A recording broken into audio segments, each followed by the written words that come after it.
Hello! Apparently, we're live. Not that I ever believed them, you know that by now. I think I've even got the right visuals this week. Oh, that bodes ill. I knew it! Look at that! Look at that! We'll have to go back. Oh! PowerPoint, playing with my mind. But hello and welcome to each and every one of you. That looks very fuzzy. What's it done to you, Mike? Oh, 720. Yeah, but it's not as good as it could be, thank you. Not as bad as it could be. Not as bad as it could be either. You know what I nearly said? Bad words. No, it's 7 o'clock and time to be marooned. No, don't do that. PowerPoint's just going weird on me. Mind you, not as bad as it did earlier. Word did an update this week and broke everything. Anyway, we're back. Yay! We're just out of a marooned. So we're in marooned mode. We had a ball. Now, Renee was in first. I think it was Wednesday, wasn't it? But Jonathan said well done to Renee and knocked Renee off the top. So then Jonathan was in first, but then somebody else came in. So it's crazy. Johnny can see but can't hear. Oh, no. I've told him to refresh. Because Mike can hear in stereo. Lucky Mike. Can everybody else hear me? Let me know. Kim said she's live, so yes. Right, so hello to Paul, who's off on a walk. So hello in the future, Paul. And hello, Kim and Graham. What on earth is going on here? Now I've got a message from YouTube, but, you know, at least it's keeping going. Hello, Carol. Hello, Peter. Dee is with us. Dee is in the house. Good to have you back. I don't know if we have unicorns. Time will tell. Time will tell. No unicorn. You say that, Mike, and then you throw a unicorn in for good measure, don't you? So who else have we got? We've got Deb. We've got Debbie. Oh, almost a full house of Debs here. I think we do have all the Debs. Excellent. Last show before Christmas Eve. Right, can Jonathan hear me now? He can Excellent. now. Excellent. And Peter was also at 720, but now changed it to 1080. Excellent. It's in a very strange mood, is YouTube. And if I leave PowerPoint to its own devices, well, you saw how that ended, so let's leave that alone as well. Right, did I press record on everything? Yes, I did. Have I got backups going? Yes, I have. So I think we can get going. Oh, because we're still on our holiday, so obviously it's been an exciting time for us. Now, hopefully this won't go all wrong, but you never know. So, what have we got? We've got the week at MacBites headquarters. It's been a rare old week, but not as bad as it could have been given that we're on holiday, because it's usually a complete fiasco when that happens. We have sharing with pCloud. This is something I've not done beyond the basics, but when I saw what prettification could be achieved, oh, awesome. Also got some deals on that are about at the moment. Then we've got part 2 of our Snagit thing. Even if you think you know Snagit, I've got stuff that you won't know about because it's so hidden. But I think Snagit over the last 2 to 3 versions have really upped their game. So we'll have a look at that. Mike is doing XLOOKUP because it's better than VLOOKUP, isn't it? It is. And then we've got Scrivener backup and recovery. We thought we'd finish with Scrivener, but we had a question on how difficult recovery is. And I thought, why is recovery difficult? It's not difficult. But I realise where people are going wrong with it. Because while it's blindingly obvious to me, if you actually follow the instructions, you're going to be without a paddle. So I will show you how to effectively do that. And we will then talk about things that are in next week as well. And I think I've got an extra thing before pCloud that I've forgotten to put on the slide because, you know, I'm on holiday. So there's a surprise in there as well. Excellent. Right, we've already done a bit of the 1080p malarkey when Mike says I was blurred when I wasn't blurred. He was blurred. So make sure, cog, bottom right-hand corner, that you are set to 1080p and to get the best quality. While you are down there is the thumbs up icon. Come on, it's Christmas. Be generous. Be kind. So, what happened this week? Well, it started okay. We don't know what to do with ourselves, really, do we? Do you think we've got too much time on our hands to make decisions? Yeah. But Saturday I started with book club. It's the unofficial one. It's all dedicated to David Allen and getting things done. And it's actually been really good. It's less actually reading the book, although you are supposed to read the book. But chapter 2 is so good, don't bother with the rest. Chapter 2 is just where it's at. But we then go on and discuss systems for getting things done, be that using Roam or anything else, which was why the hour session, strictly an hour, she said, went to 2 hours 42 minutes. While I was doing that, Mike was entertaining himself with an away match at Norwich, weren't you? Which was just as well. I think that was a little bit later, wasn't it? About 5:30, wasn't it? They actually managed to win a game. Lot smashed before the COVID. Yeah, I was surprised as well. And then we were waiting for Tesco, who did themselves... I think they covered themselves in glory last week, didn't they? I think she did. Yeah, not bad last week. Which took us on to Sunday. Oh, it was the first mince pie of the season. Gluten-free mince pie of the season. Which, with the benefit of hindsight, was a good idea. It was just as well I was fortified with the sustenance to sustain me through what happened next. Because it was the Strictly results. Luckily, they'd finished at 8 o'clock, which was when Boris hijacked the airwaves, an unscheduled press conference. Now, I know he only became a father 3 days before this press conference. When I say a father, again. But, you know, he didn't actually give birth. He just looked like he might have done. That's actually our Prime Minister. But he perked up ever so slightly. But then it was bad news. I mean, seriously, just look. Could you take that guy seriously? Death warmed up or what? If you're wondering what the upshot was, behave yourselves or I'll cancel Christmas. Again. In other words, Boris, bar humbug. So that was Sunday night out of the way. Oh, no, Jonathan's not had a mince pie yet. You do need to rectify that, gluten-free or otherwise. They were delicious. So, on Monday, bearing in mind, of course, this was Monday, was the second Monday into our long Christmas holiday.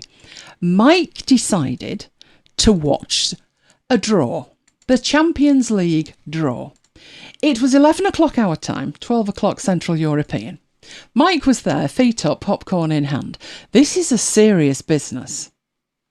It was the UEFA Champions League draw. What could possibly go wrong? Well, United came out of the... Well, it's not a bag anymore, is it? It's a bowl, like a fish bowl. And out they toddled. And apparently we were playing Villarreal. Now, you might, if you're uninitiated, be like, and... Yeah, thing was, we played them already. What was going on? Not to fear. Can you imagine this in the middle of an official draw for something as prestigious as this? Never mind, put them back in the ball and we'll pull another one. Which meant Paris Saint-Germain came out. A quick sleight of hand it was. Before we knew it, we'd been drawn against PSG. The only problem with that? Joy, best team in the world right now.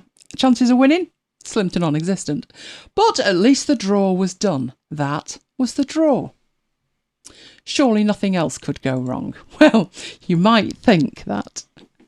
But the unholy mess was that bad. They made that many mistakes with it, cancelled the whole thing. And I turned around to you and I said, oh, that draw you were saying, we got PSG, they just cancelled it. And Mike was like, what? Yeah, they cancelled it. So, Groundhog Day. We did it all again. Because doing it the first time was so much fun. We did it all again. 3 hours later. And there we were, popcorn in hand, ready to go. Head of UEFA draw department, last seen packing his bags. Before long, we were out of the hat again. And this time, we'd drawn Atletico Madrid, hadn't we, Mike? Yeah. That could have been better as well. But it could have been a lot worse as well. That's the official draw this time. Did you notice, Mike? We changed, but Chelsea didn't. What are the odds of... Look at the draw. Oh, but what are the odds of Chelsea drawing Lille twice? Yeah, funny that, isn't it? The video on YouTube was a scream. All the chat was saying was fixed, rigged, fix. Oh, why do it once when you can do it twice? There you go. So that took us on to Tuesday, and we got everything planned. Everything was planned. There was a Premier League match. In relation to what happened the day before, yeah, what could possibly go wrong? I'm glad you asked. COVID, that's what happened. Half the team infected. Training complex completely shut down. This is the training complex that's less than a mile from MacBites headquarters. So trust us when we say all the windows are closed here. It didn't end well. Not well at all. COVID 1, Brentford and Manchester United 0. So the game never happened. We're still waiting for that one, aren't we? Going to be a heck of a backlog over Christmas. Luckily, if the game had gone on, we'd have been watching. But since it wasn't, we had very important business to deal with, didn't we, Mike?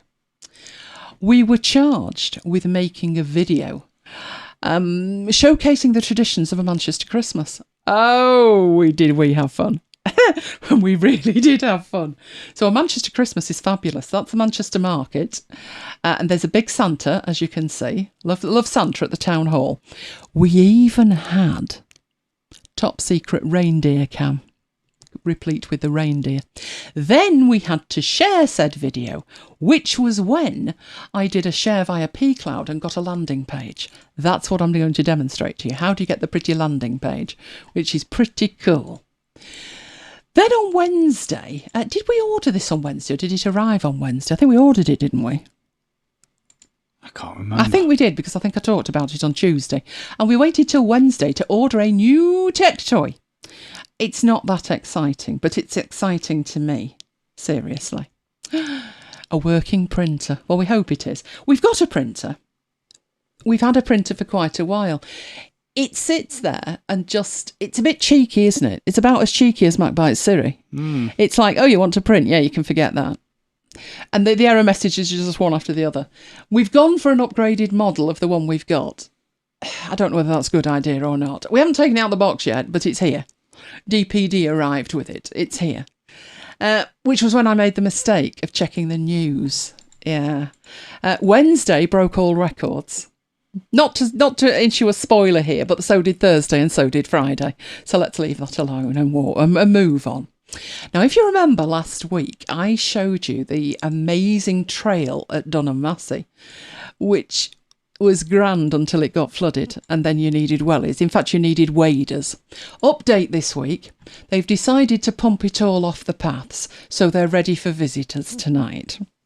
So while I was looking at that, I thought, what's that noise? And of course, we're on holiday. I am always on the watch for some calamity. It was something reversing and making an alarming noise.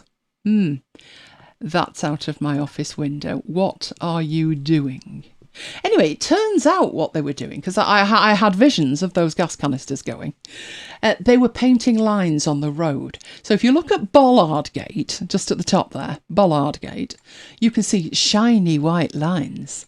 So I haven't had a chance to get a picture of all the new shiny white lines yet, but he was doing shiny white lines, which was when I wondered, what's he doing?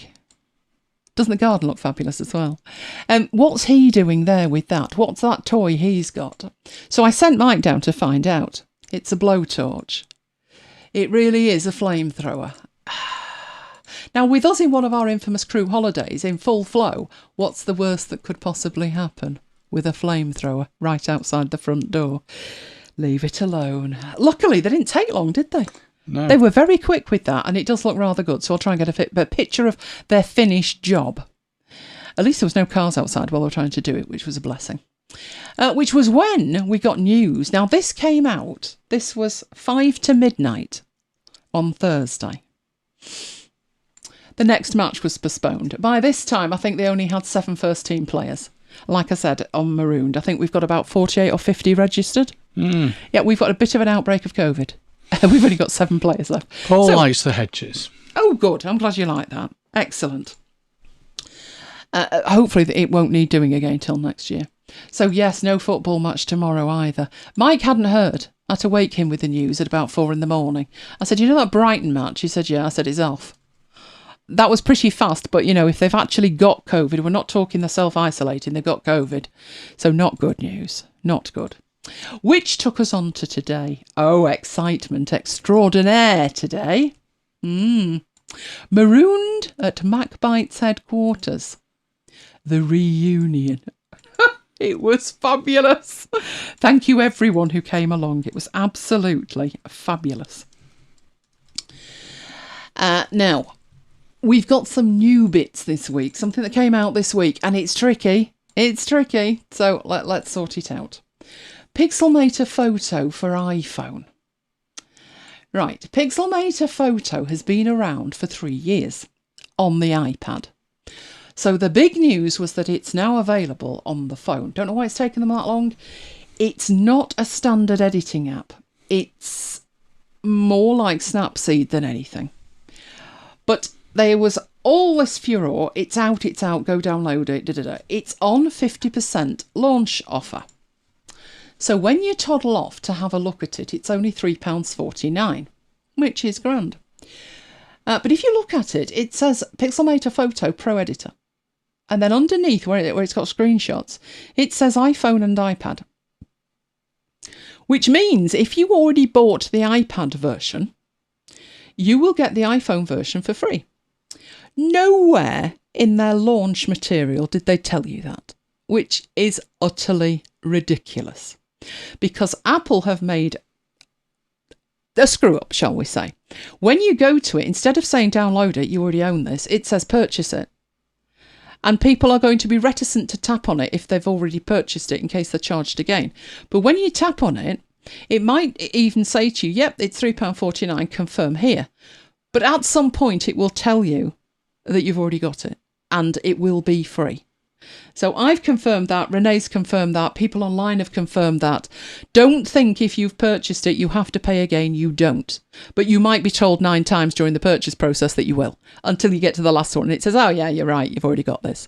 So it might take you a while to get it installed and confirmed, but trust me, it's free if you've already bought it.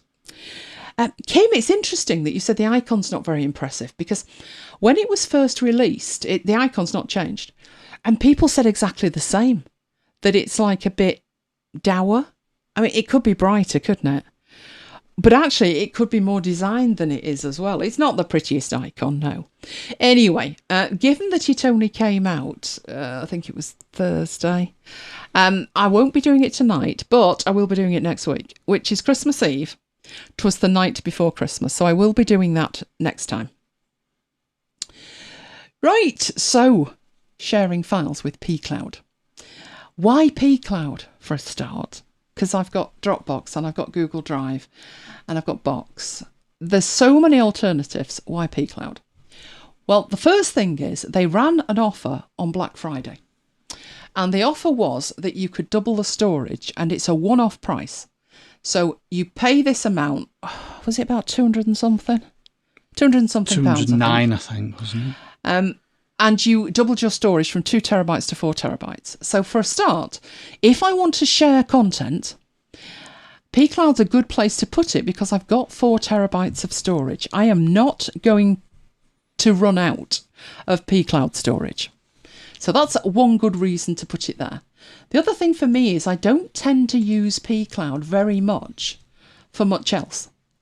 So I know that sounds a bit odd, but it makes sense to me to share things through a service where I'm not falling over stuff that's old stuff or stuff that I've only put up there to share with people. I tend to keep my primary storage, which is Dropbox and Google Drive. And Google Drive I'd probably use even more, but it's expensive because I'm on an enterprise plan. So whereas you guys get 2 terabytes for £7 something a month, I only get 1, that's not fair, but we won't argue about that. So I've taken a lot of my stuff off there that's archived that I don't need, put it on pCloud because I've got lots and lots of storage. So I had this video that I had created for Patience, who I think is not with us tonight, but might be watching on catch up. So if you are, hello. So I needed to share this video and I thought, because I'd already done this with something else, I thought, let's do it in there. So I was able to upload a cover image, which is the Christmas tree at the back, and an icon to represent this share, and then have it displayed as thumbnails so you could see it. So that was what I created for that. But how I knew I could create it was because I've also created Marooned at MacBites Headquarters, the box set, which I have shared with young Jonathan. But we've got all these links to share with you guys tonight. So this was 32 gig of Marooned. So again, I wanted to put it somewhere I had a lot of storage. That's the list view, but there's also the thumbnail view as well. And the last one that I did this week was to recognise a MacBites birthday. It was Kim's birthday. So we had a landing page for Kim's birthday too, for a video that we shared. So having done all of those this week, I thought this is the one to demonstrate. So let's go and demonstrate it. Right, let's get into there and out of there. Okay. So, first of all, I don't have access to pCloud on my machine directly. I do not install the pCloud client. So I am just getting a browser on here so we can see it. There we are. Let's take that full screen, get rid of that. There we go. So I don't have direct access to pCloud. So if I'm uploading something, I'll probably do it through the website. The way that I do access pCloud, if I want to, is via Cloud Mounter. If I'm uploading a lot of data, I won't do the Cloud Mounter thing. Because if I do, Cloud Mounter can get quite upset with a huge amount of data. So I wouldn't want to upset it with a huge amount of data. So that's why I use the website. It's easier on the website. Why is nothing doing what I want it to do? I'm trying to shut that up and it's not having it. Right, let's do that and let's do that again.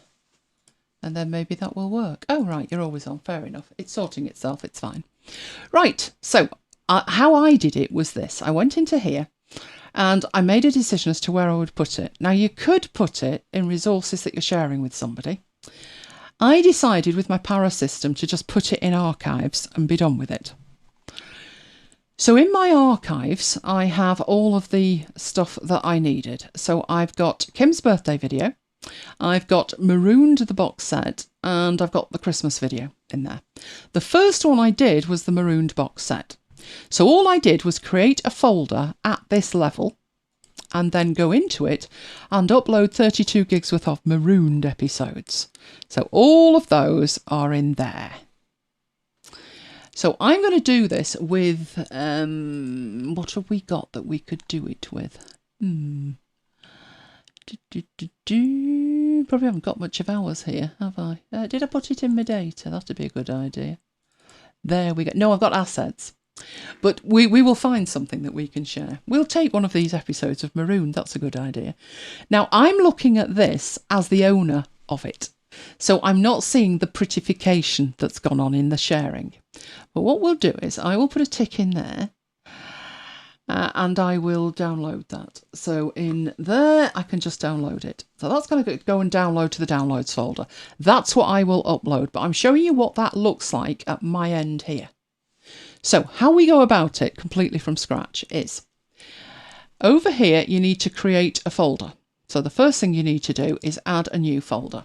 So we'll do a pCloud sharing demo.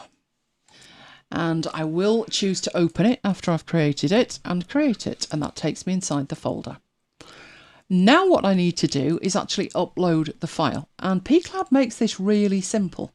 There is a pCloud app if you want to use the app. I didn't want to install another app that was running all the time for a service that I don't use as much as I use Dropbox and Google Drive. But in here, I am going to drag a file in. And as soon as I drag a file over the web page, this automatically comes up for me to drop it into. So I can do that and it will upload it. And it's fairly small, so it shouldn't take that long. But it might impact the audio while it does it. You never know. Fingers crossed, and it's done it. Right, what I can do then is that's the file there. So I need to make a decision about what I'm actually sharing. Am I sharing a file? Am I sharing the folder? Well, if I want to put other episodes up in here, I'm going to have to share the folder. So if we go up a bit in here and we have our pCloud sharing demo, as you hover over these folders, it's got the word share appearing on the right. But 3 of them, if I take the mouse out of the way, 3 of them have got a permanently displayed share button. That is your indication that they are already shared. So the video one is, the Kim's birthday one is, and the maroon box set is. But we're looking to share this one. So as I hover over it, the share button appears. So let's click on that. You have two options. If you just want to share the contents with somebody, then share link is where you're at. But if you want to work with somebody, then you would choose invite to folder. But for this one, share link is fine. That takes you down to this level, which is, most people at this point just copy the link and they're done. And that's it. And that's what I'd done. But first thing you can do is copy the link and just share it. You can click to email it or send it out to Twitter or Facebook. But you also have these options that make this entire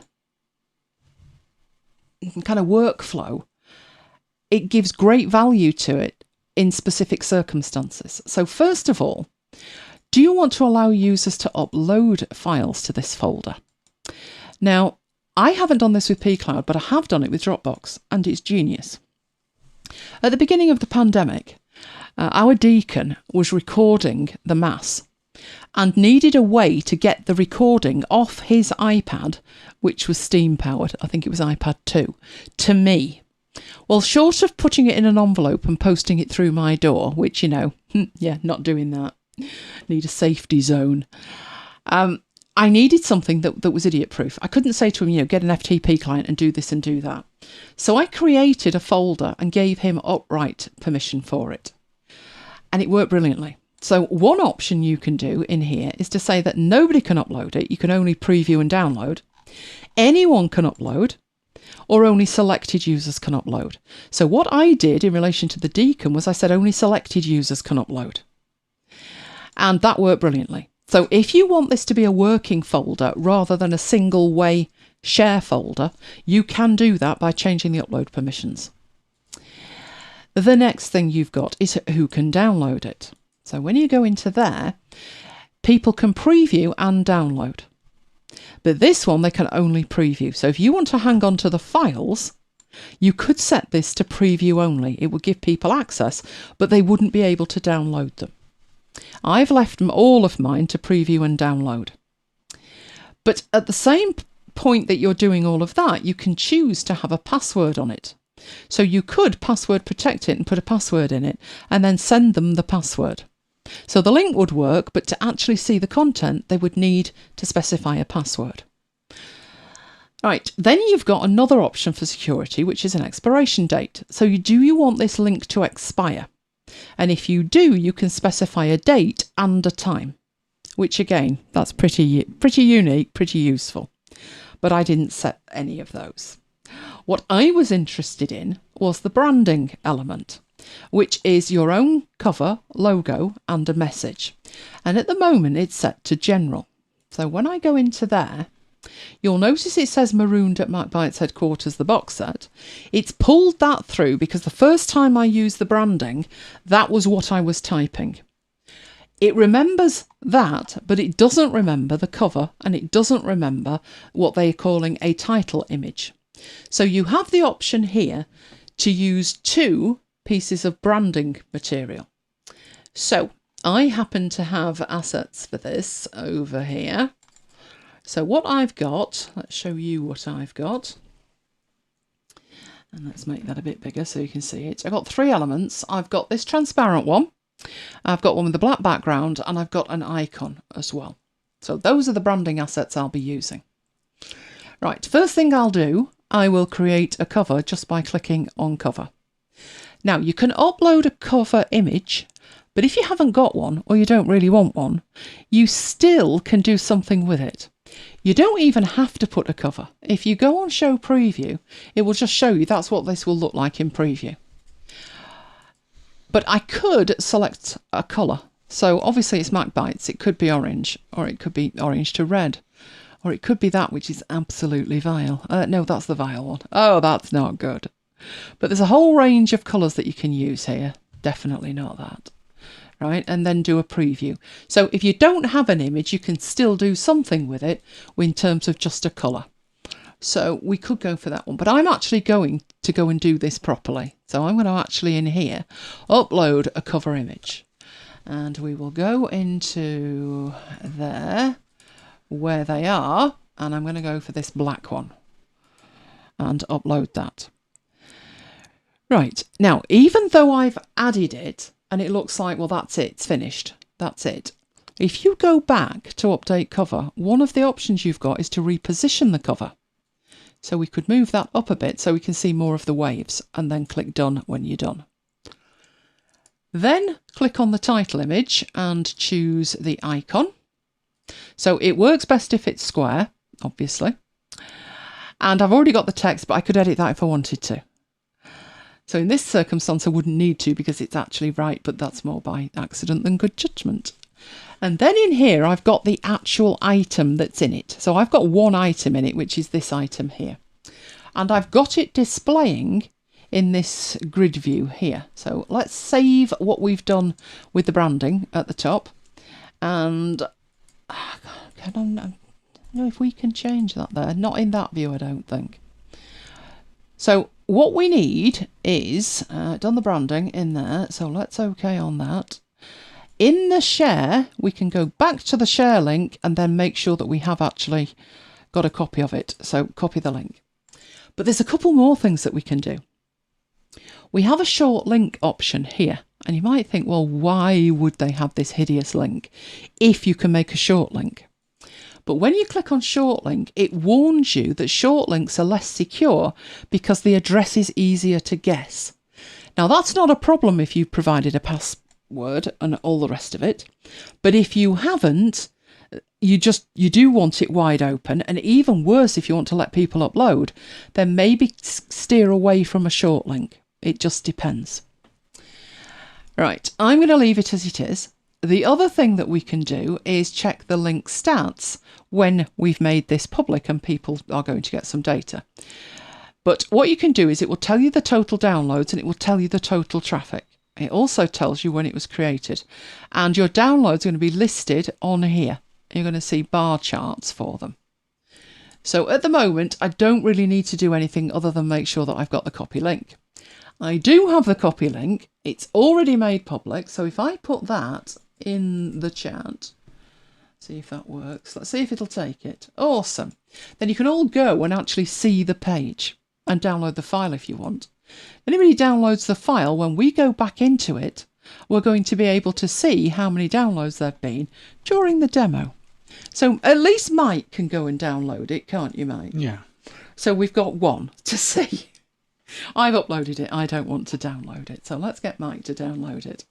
Now, how you go back to this after you've done it is this share button is now permanently displayed because this folder is shared, which means I can click it and go back to the share link and get back to exactly the same dialog box. I can make changes to it in here, or I can view these link stats. So I don't know how far behind they're going to be. That's going to be interesting. Have you actually downloaded it yet, Mike? It's downloading. It's downloading.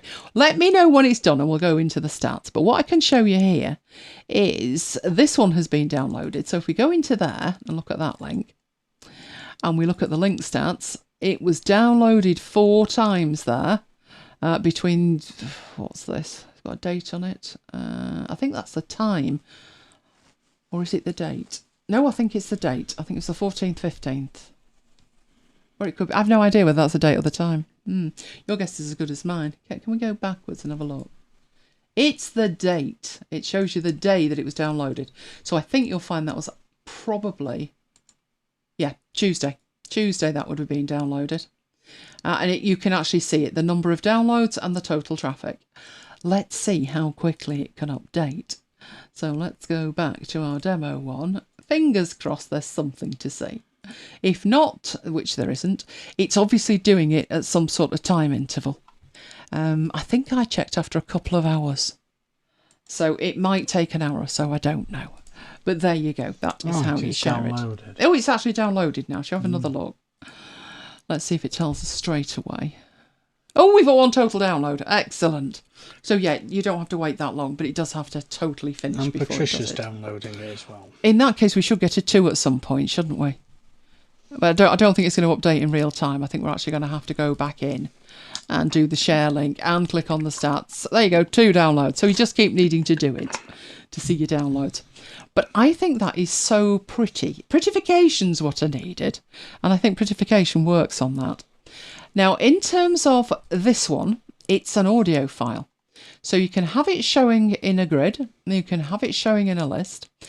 It's the user's decision how this is displayed. But obviously, if you go for the grid, you can't really see with the podcast which file's which. So with that one, it probably does make sense to have it in a list rather than a grid, like that. But the other ones, let's go back and have a look at one of the other ones in here. So let's have a look at the Christmas video one. So what I'll do with it is in here, and I do want that right now. Come on, list view. Let's go get the link so we can see the link. So I'm going to copy the link to that. And what I'm going to do with it is I'm going to open it up in a page where I'm not logged in. So it's a private window. It should still let me see it. But as you can see, I'm not logged in. So I'm seeing it as anybody else would see it. So I accept all the cookies and all the rest of it here. So I've got this video. It will let me actually see and play that video. I don't know whether YouTube will let me see and play that video before it throws all of its toys out of the pram. But what I'll do is I'll get it up and then I'll try and move on a bit so it's our content. So it will need to cache it a bit. And I think that video was about 55 meg, something like that. So it's having a think about it. And then it will hopefully, eventually, pop up over the entire screen. So it should technically, go on, you can do it. It's having a thing. I shouldn't have made it 4K, should I? It would have been far faster if it was smaller.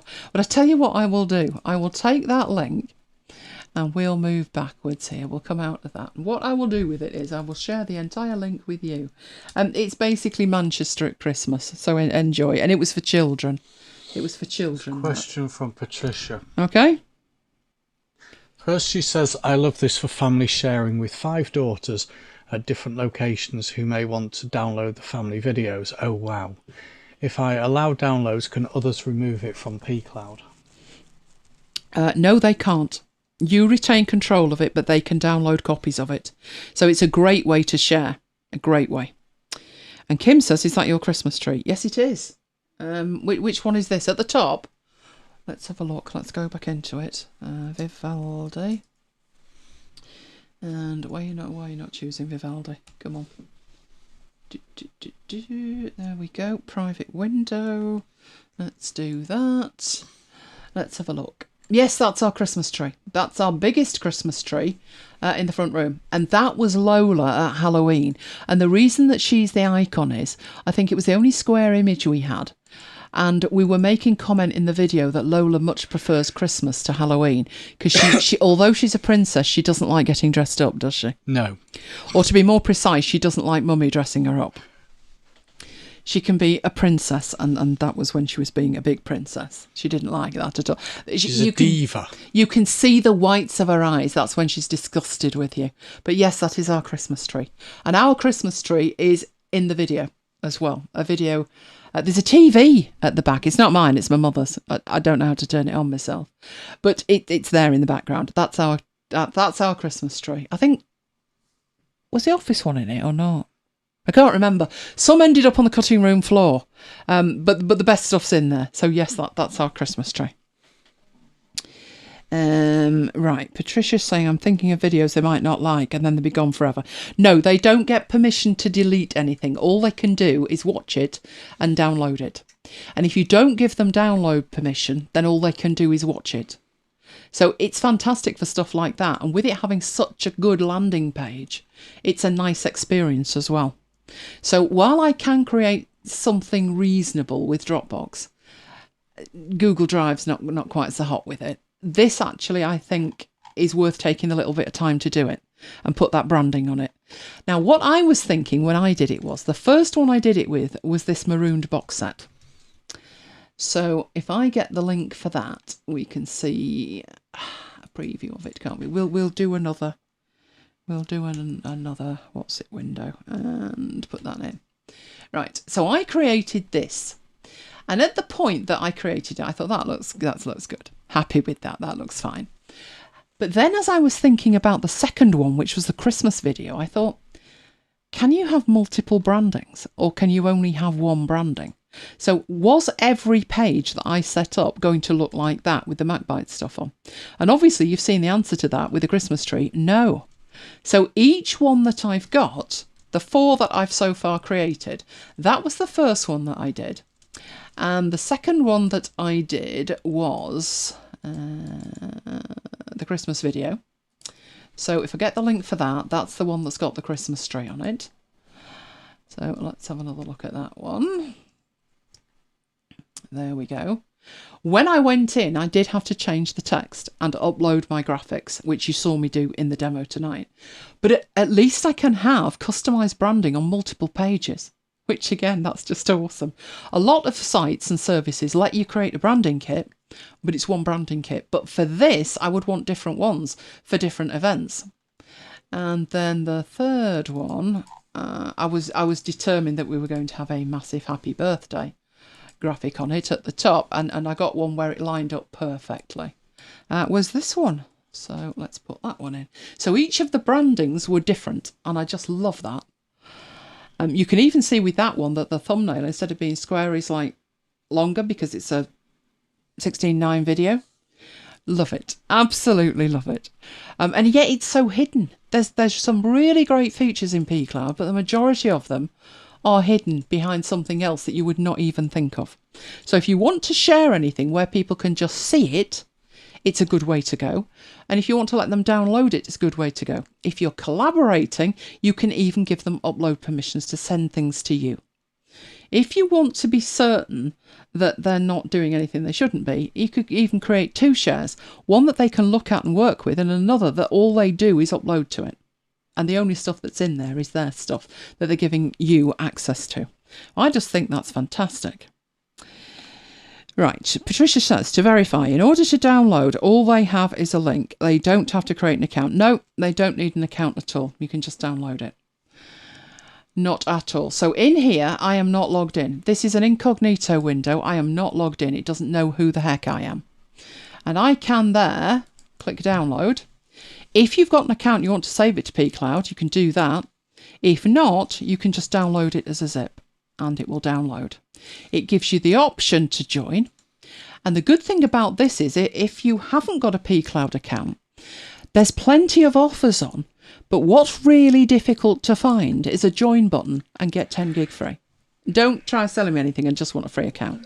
That will give you that. So it says you can start with up to 10 gig. Now, what it means by up to 10 gig is if you jump through some hoops, like upload a photo, upload a document, they'll give you another gig for that or another 2 gig, up to a maximum of 10, totally for free. But you don't need to. You can just lose that and it will download. So if we go to my downloads folder, it's downloading it. It's doing it pretty slowly, but it is actually downloading it. So let's put that in there like that and show you. So it says unconfirmed download, but that's actually downloading it. So I'll leave that there while it has a think about it. See if you've got any more questions. Oh, Kim liked the birthday video. You're very welcome. I love the music. I'm listening to the music and I thought, want something birthday-ish. And I thought, that sounds like Colby Cole. So then that was it. That it had to be that one. Loved it. Right. Oh, Renee's in the house. And Renee started using pCloud. Excellent. Then you'll love it. Right. Hopefully this is going to finish downloading at some point. Why is it crawling? Probably because all I'm asking this machine to do, which is audio recording, video recording, broadcasting, etc. But it's going to get there. And it's going to have a video and I'm going to open it for you. Come along. Oh, it's agonising. It's like one of those movies where the baddie's coming in and you're at 99% and it just isn't going to finish and they're going to shoot you. That Come on, you can do it. Excellent. I think it's done. It's then going to rename it. It's going to name it exactly what the share was called. I can show you what is going to be inside it, the video. And if I double click it, it will unzip that and put it in here in a folder, because we shared the folder, remember? So there could be multiple items in here. And there it is, 104 gig. Excellent. So no, they don't need an account at all. It's actually difficult to go wrong because all they need to do is download and that's it. That is it. They can preview things in here if there's a preview. So you could preview that just by clicking on it and then it would play it. Right, do we have any more questions on that? I love that. I must admit, I love it. All right, what else have we got? No questions? No questions that I can see. Oh, Kim, like the music. I'm just playing it, thinking it sounds like oh, what's that one that I like? Than the Sun. Something Than the Sun. Loved it. Perfect. Right. Okay then. Let's head off. Get that off there, and head off back into here. So. You can get up to 10 gig free, but as I said, the problem with it is they don't make that easy because you're bombarded with offers, particularly in the run up to Black Friday and over Christmas. They also do a special offer around St. George's Day, which was when we got it, wasn't it? For the uninitiated, that's April. But you can get this totally free thing and you don't even need a credit card for it. But the trick is you've got to get to a landing page to do that. But if you skip the offers, then you should eventually get there. Right, offers in question. Usually what they offer is 500 gig or 2 terabytes. So you've got the option.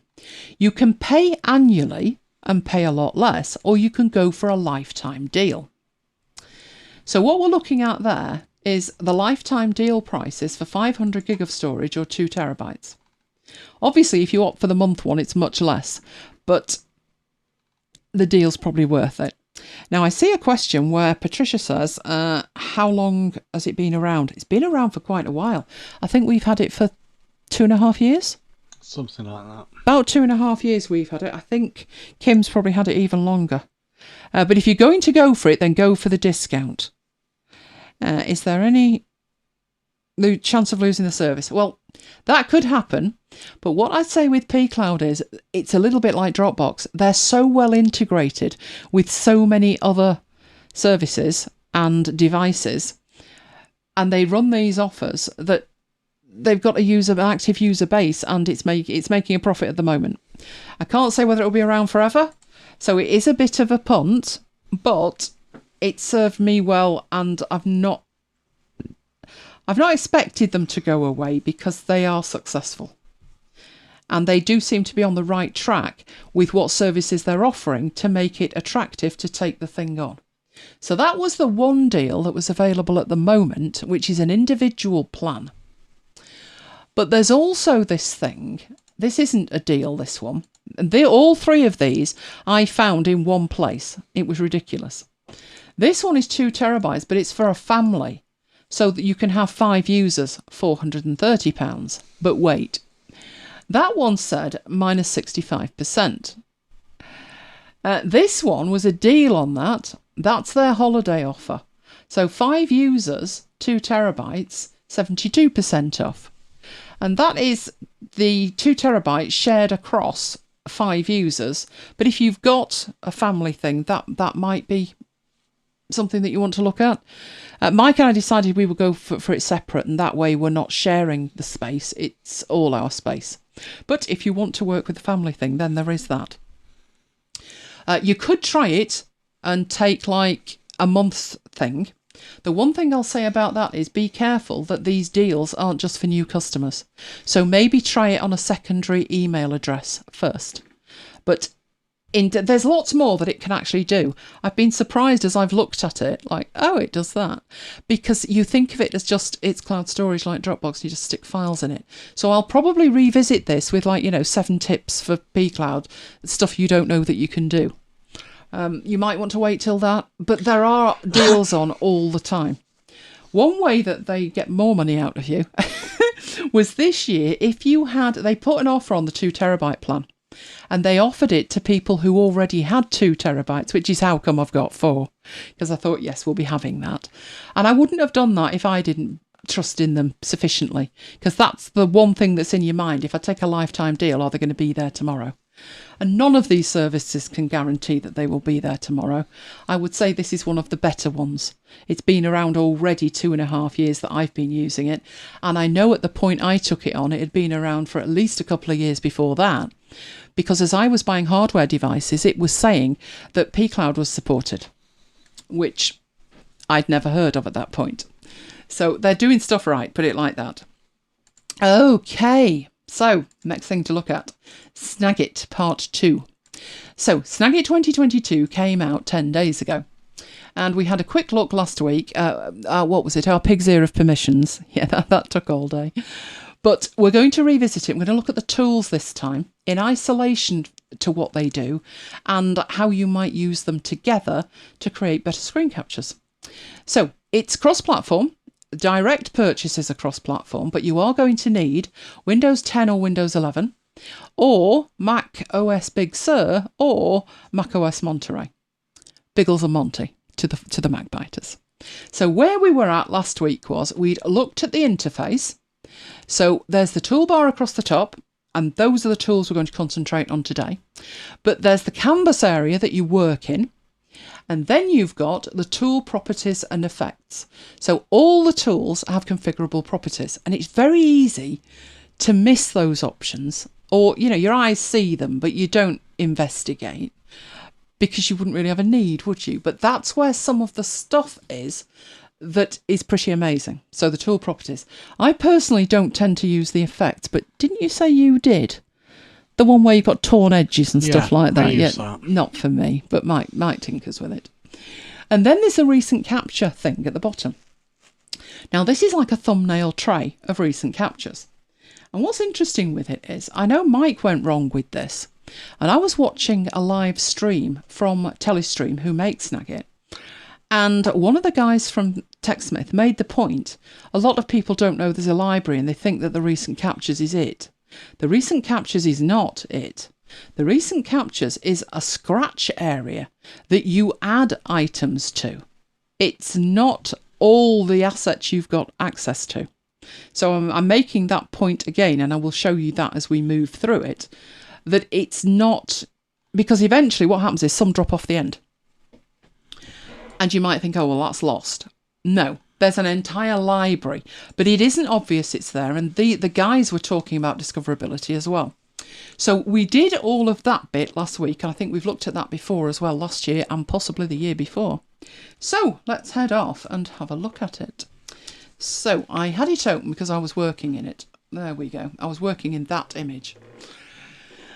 So tools. Right, first off, library. This thing at the bottom that is your thumbnail track or your recent images, as they call it.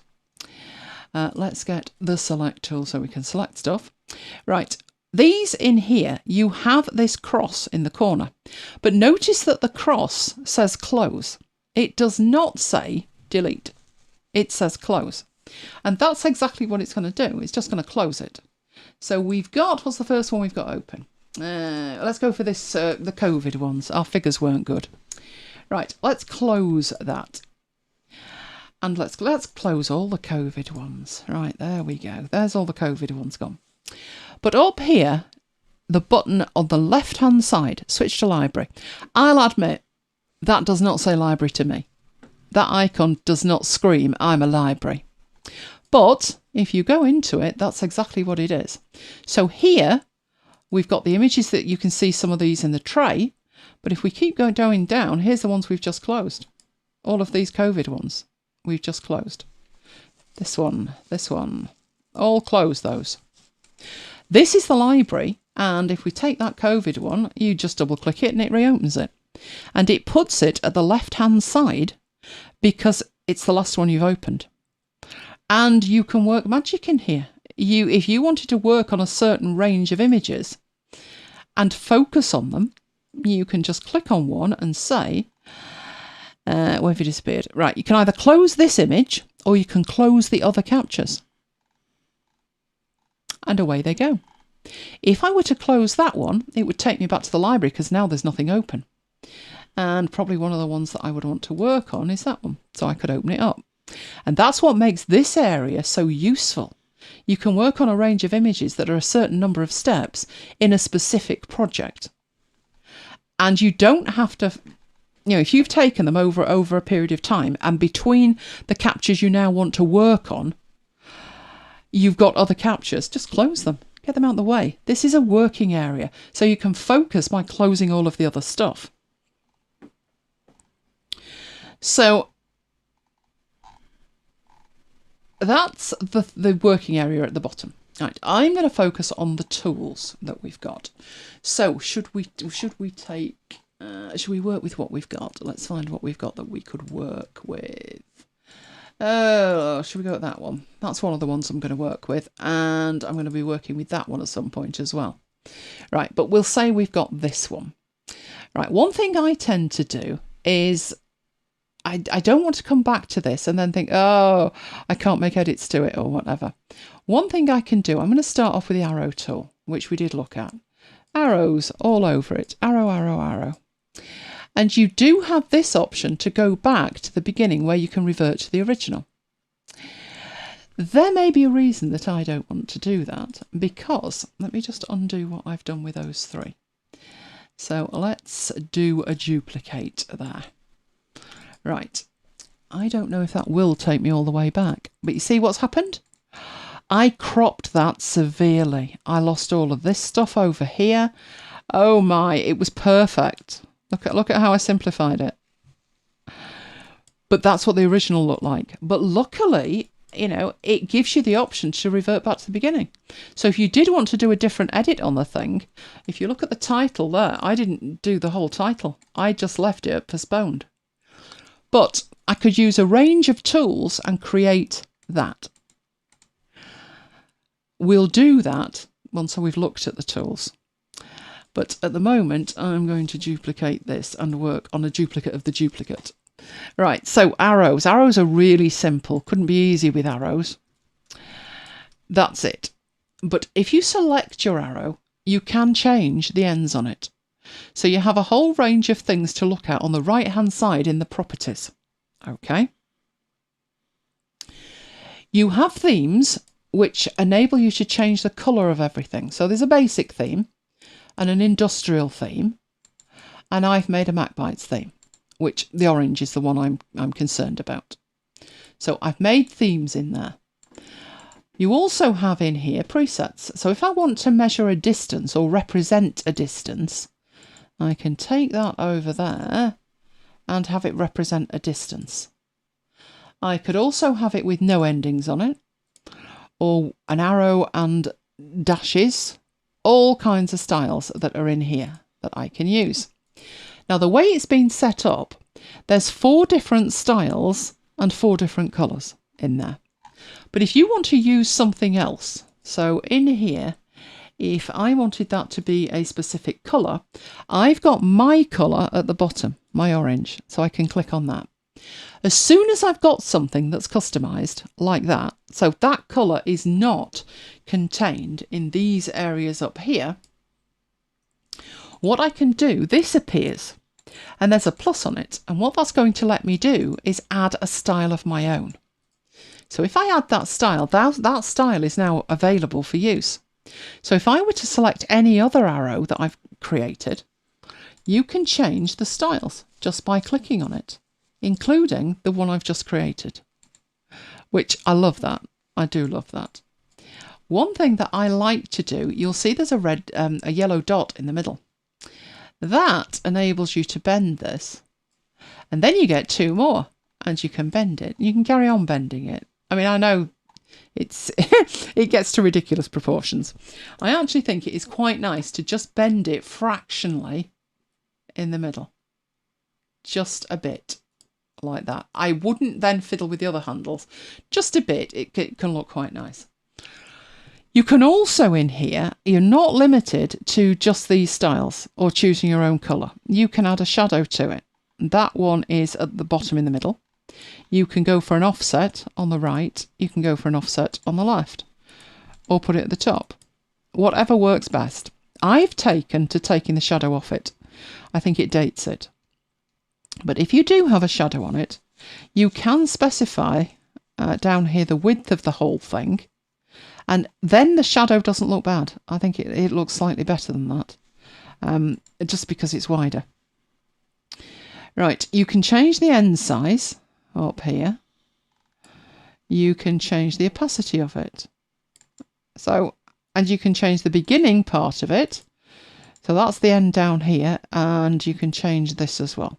So however you want it to look.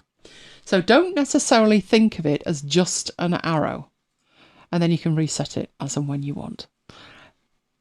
Save in here the ones that you reuse. So that's it for the arrows. While it's fairly basic, it's one of the things you might use a lot. Then we've got the text, which by default, if we put in there, match off, I've got that actually on white, so we won't see it. So let me just grab that. Right, you can now see it, particularly if I put it up there. This is what I call a sketch style.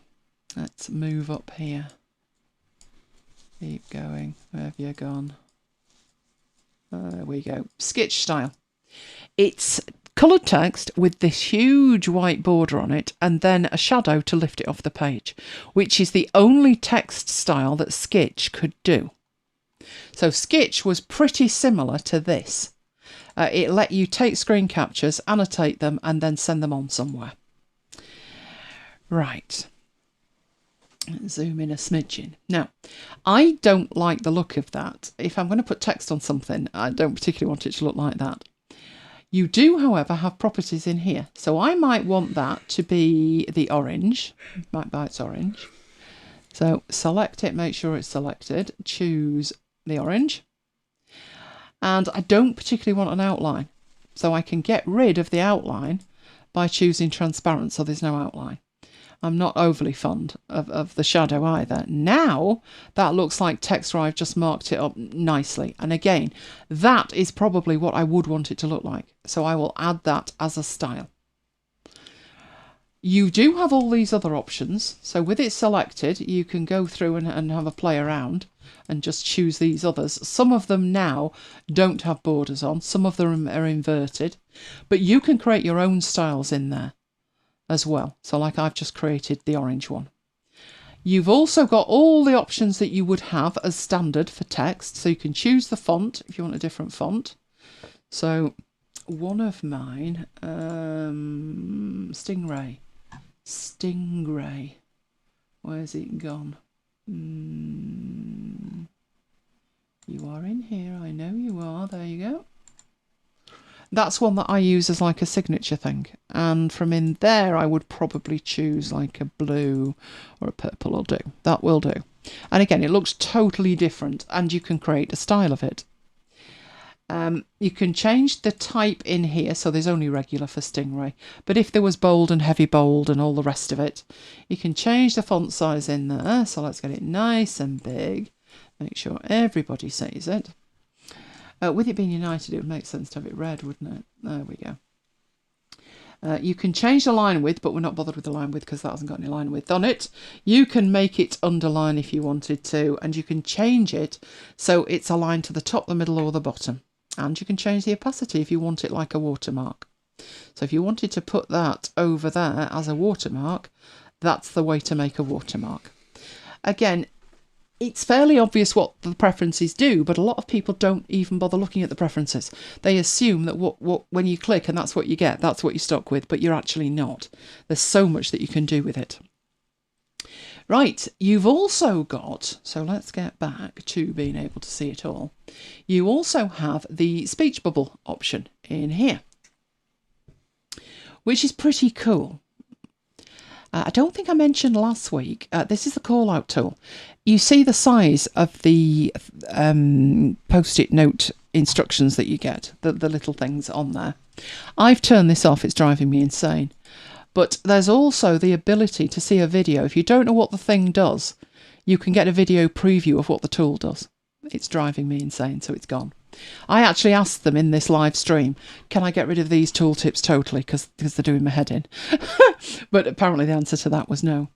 So in here, you choose the type that you want. So I might want that one to be a red one. And I might want, let's go over here and draw that one. Let's, come on, don't select it. We don't want it selected. We can choose that one and draw that one out. Okay, so you've got all these different styles to choose from. And you can create your own, because in here you've got a whole range of styles. So if you want like a comic think bubble, you can convert it into that. With these, you can even stretch these out and have them very different. You've got this to turn it round with. You've got the blue handle in there, which will give you another handle. Now, this will make more sense to explain it without that one. So let's say there's one of these that works really well with it. So I'm going to get rid of all of these and I'm just going to put one on, which is this one at the top, which I think works really well. So let's pop that on there. And you get to say with this where it's pointing. So let's say we want it pointing there with, let's get it back over here a bit, like that. So you've got that pointing at there. The Mac version, but not the Windows one, has handles here for rounding, but it's the blue one where the power is. You can actually pull out extra callouts and have them pointing wherever you like. So this feature is coming to Windows, but it's not there yet. People were going wild over this. I've never thought to myself, oh, I could do with the idea of having 27 handles. But people love this. Let me know in the chat, would you use this? What I would have done in the days when it didn't do that, right, is I would probably have drawn one on. Oh, I've got multiple things now. That's not great, is it? It remembers what you did last. So if you've added 27 of them, you're going to get 27 of them. But if I go up to here and I drag that on, I'm going to get one. When it didn't do it, and if you are on Windows, it should be fairly obvious what to do. All right. So we'll put a test in there. And I want another one. We'll just go and get an arrow. Go and get an arrow and move it up there. That doesn't particularly match, but now it does if we get rid of the shadow. And you can't tell that it's not real. Obviously, this you can move. But if you were to move the whole of that, if you were to grab that and move it, don't draw me another one, just move it. What are you doing? That one. Then this is not going to go with it. But you can solve that, can't you? If you've got it selected. Crying out loud, come on. Right, so got that selected, use the handle and move it. So if you're on Windows, you've got the dirty hack. If you're on Mac, it just works.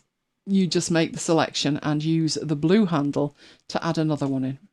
I don't know if, I can't think of a reason why I would ever want that, unless I was saying, like, you know, margins and I'd do them separate. But other people loved it, so there you go. There is that to do. All that we've looked at with all of the other things work with this as well. So you fill, your outline, your shape, your shadow, all of the font options, all there to work with. There are sexier tools, so I'm moving on to the sexier tools.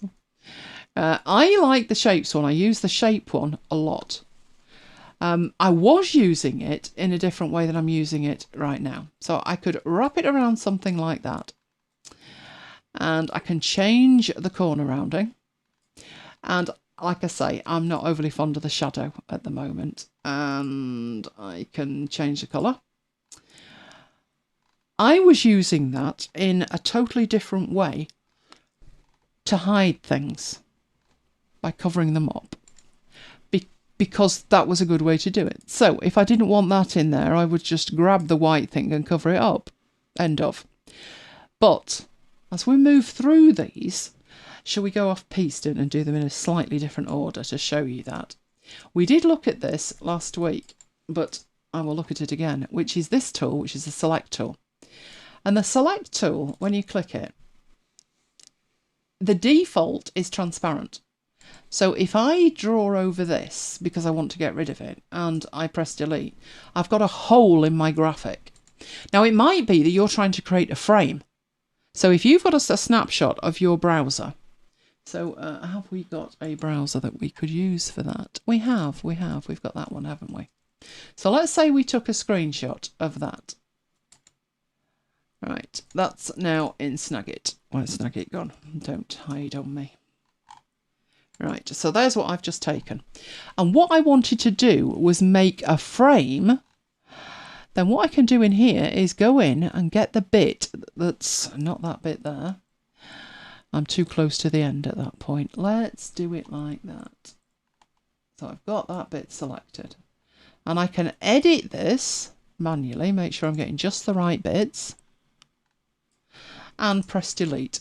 And now that content's gone, and I can use this, I can take this into PowerPoint, put a graphic behind it and have the graphic behind it scroll up and down.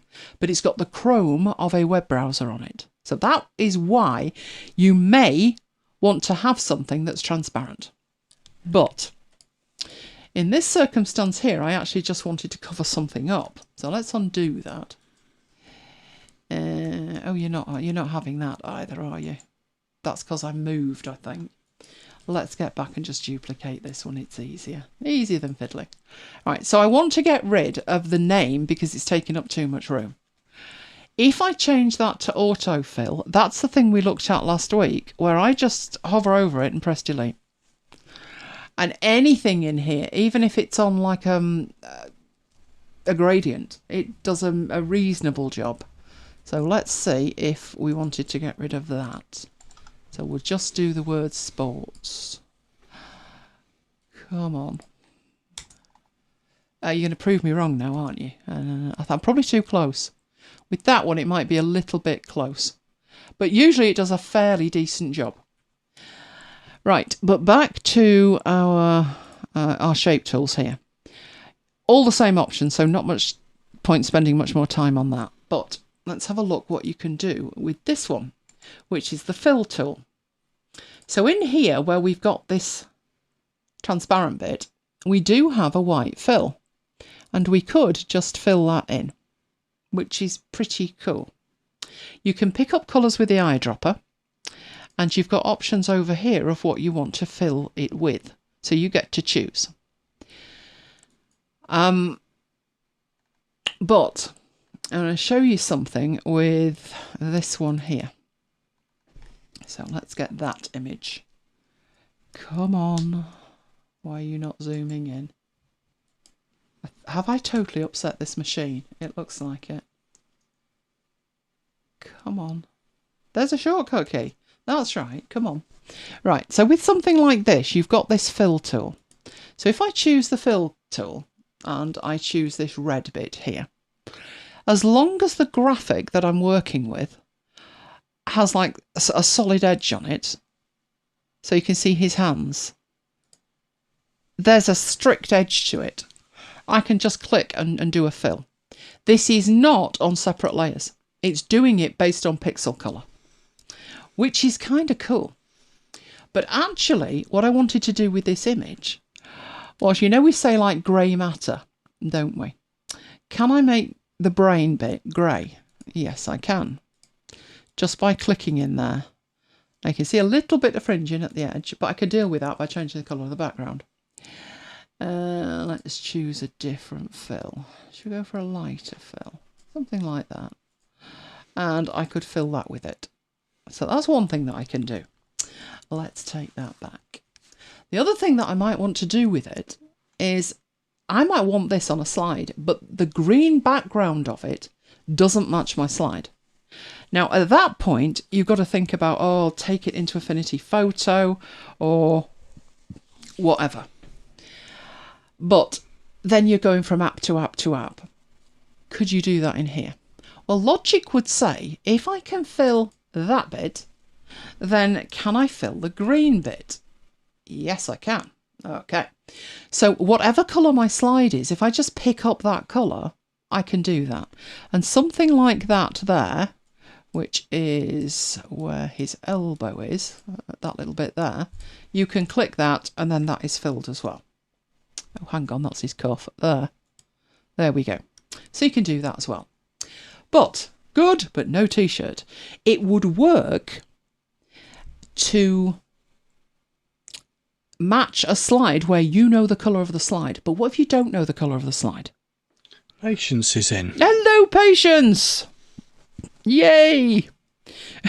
And thank you. You're very welcome. You're very, very welcome. So, no t-shirt. But in the fill option here, we know if we change the colour, you can get totally different background colour. And just tweak that in.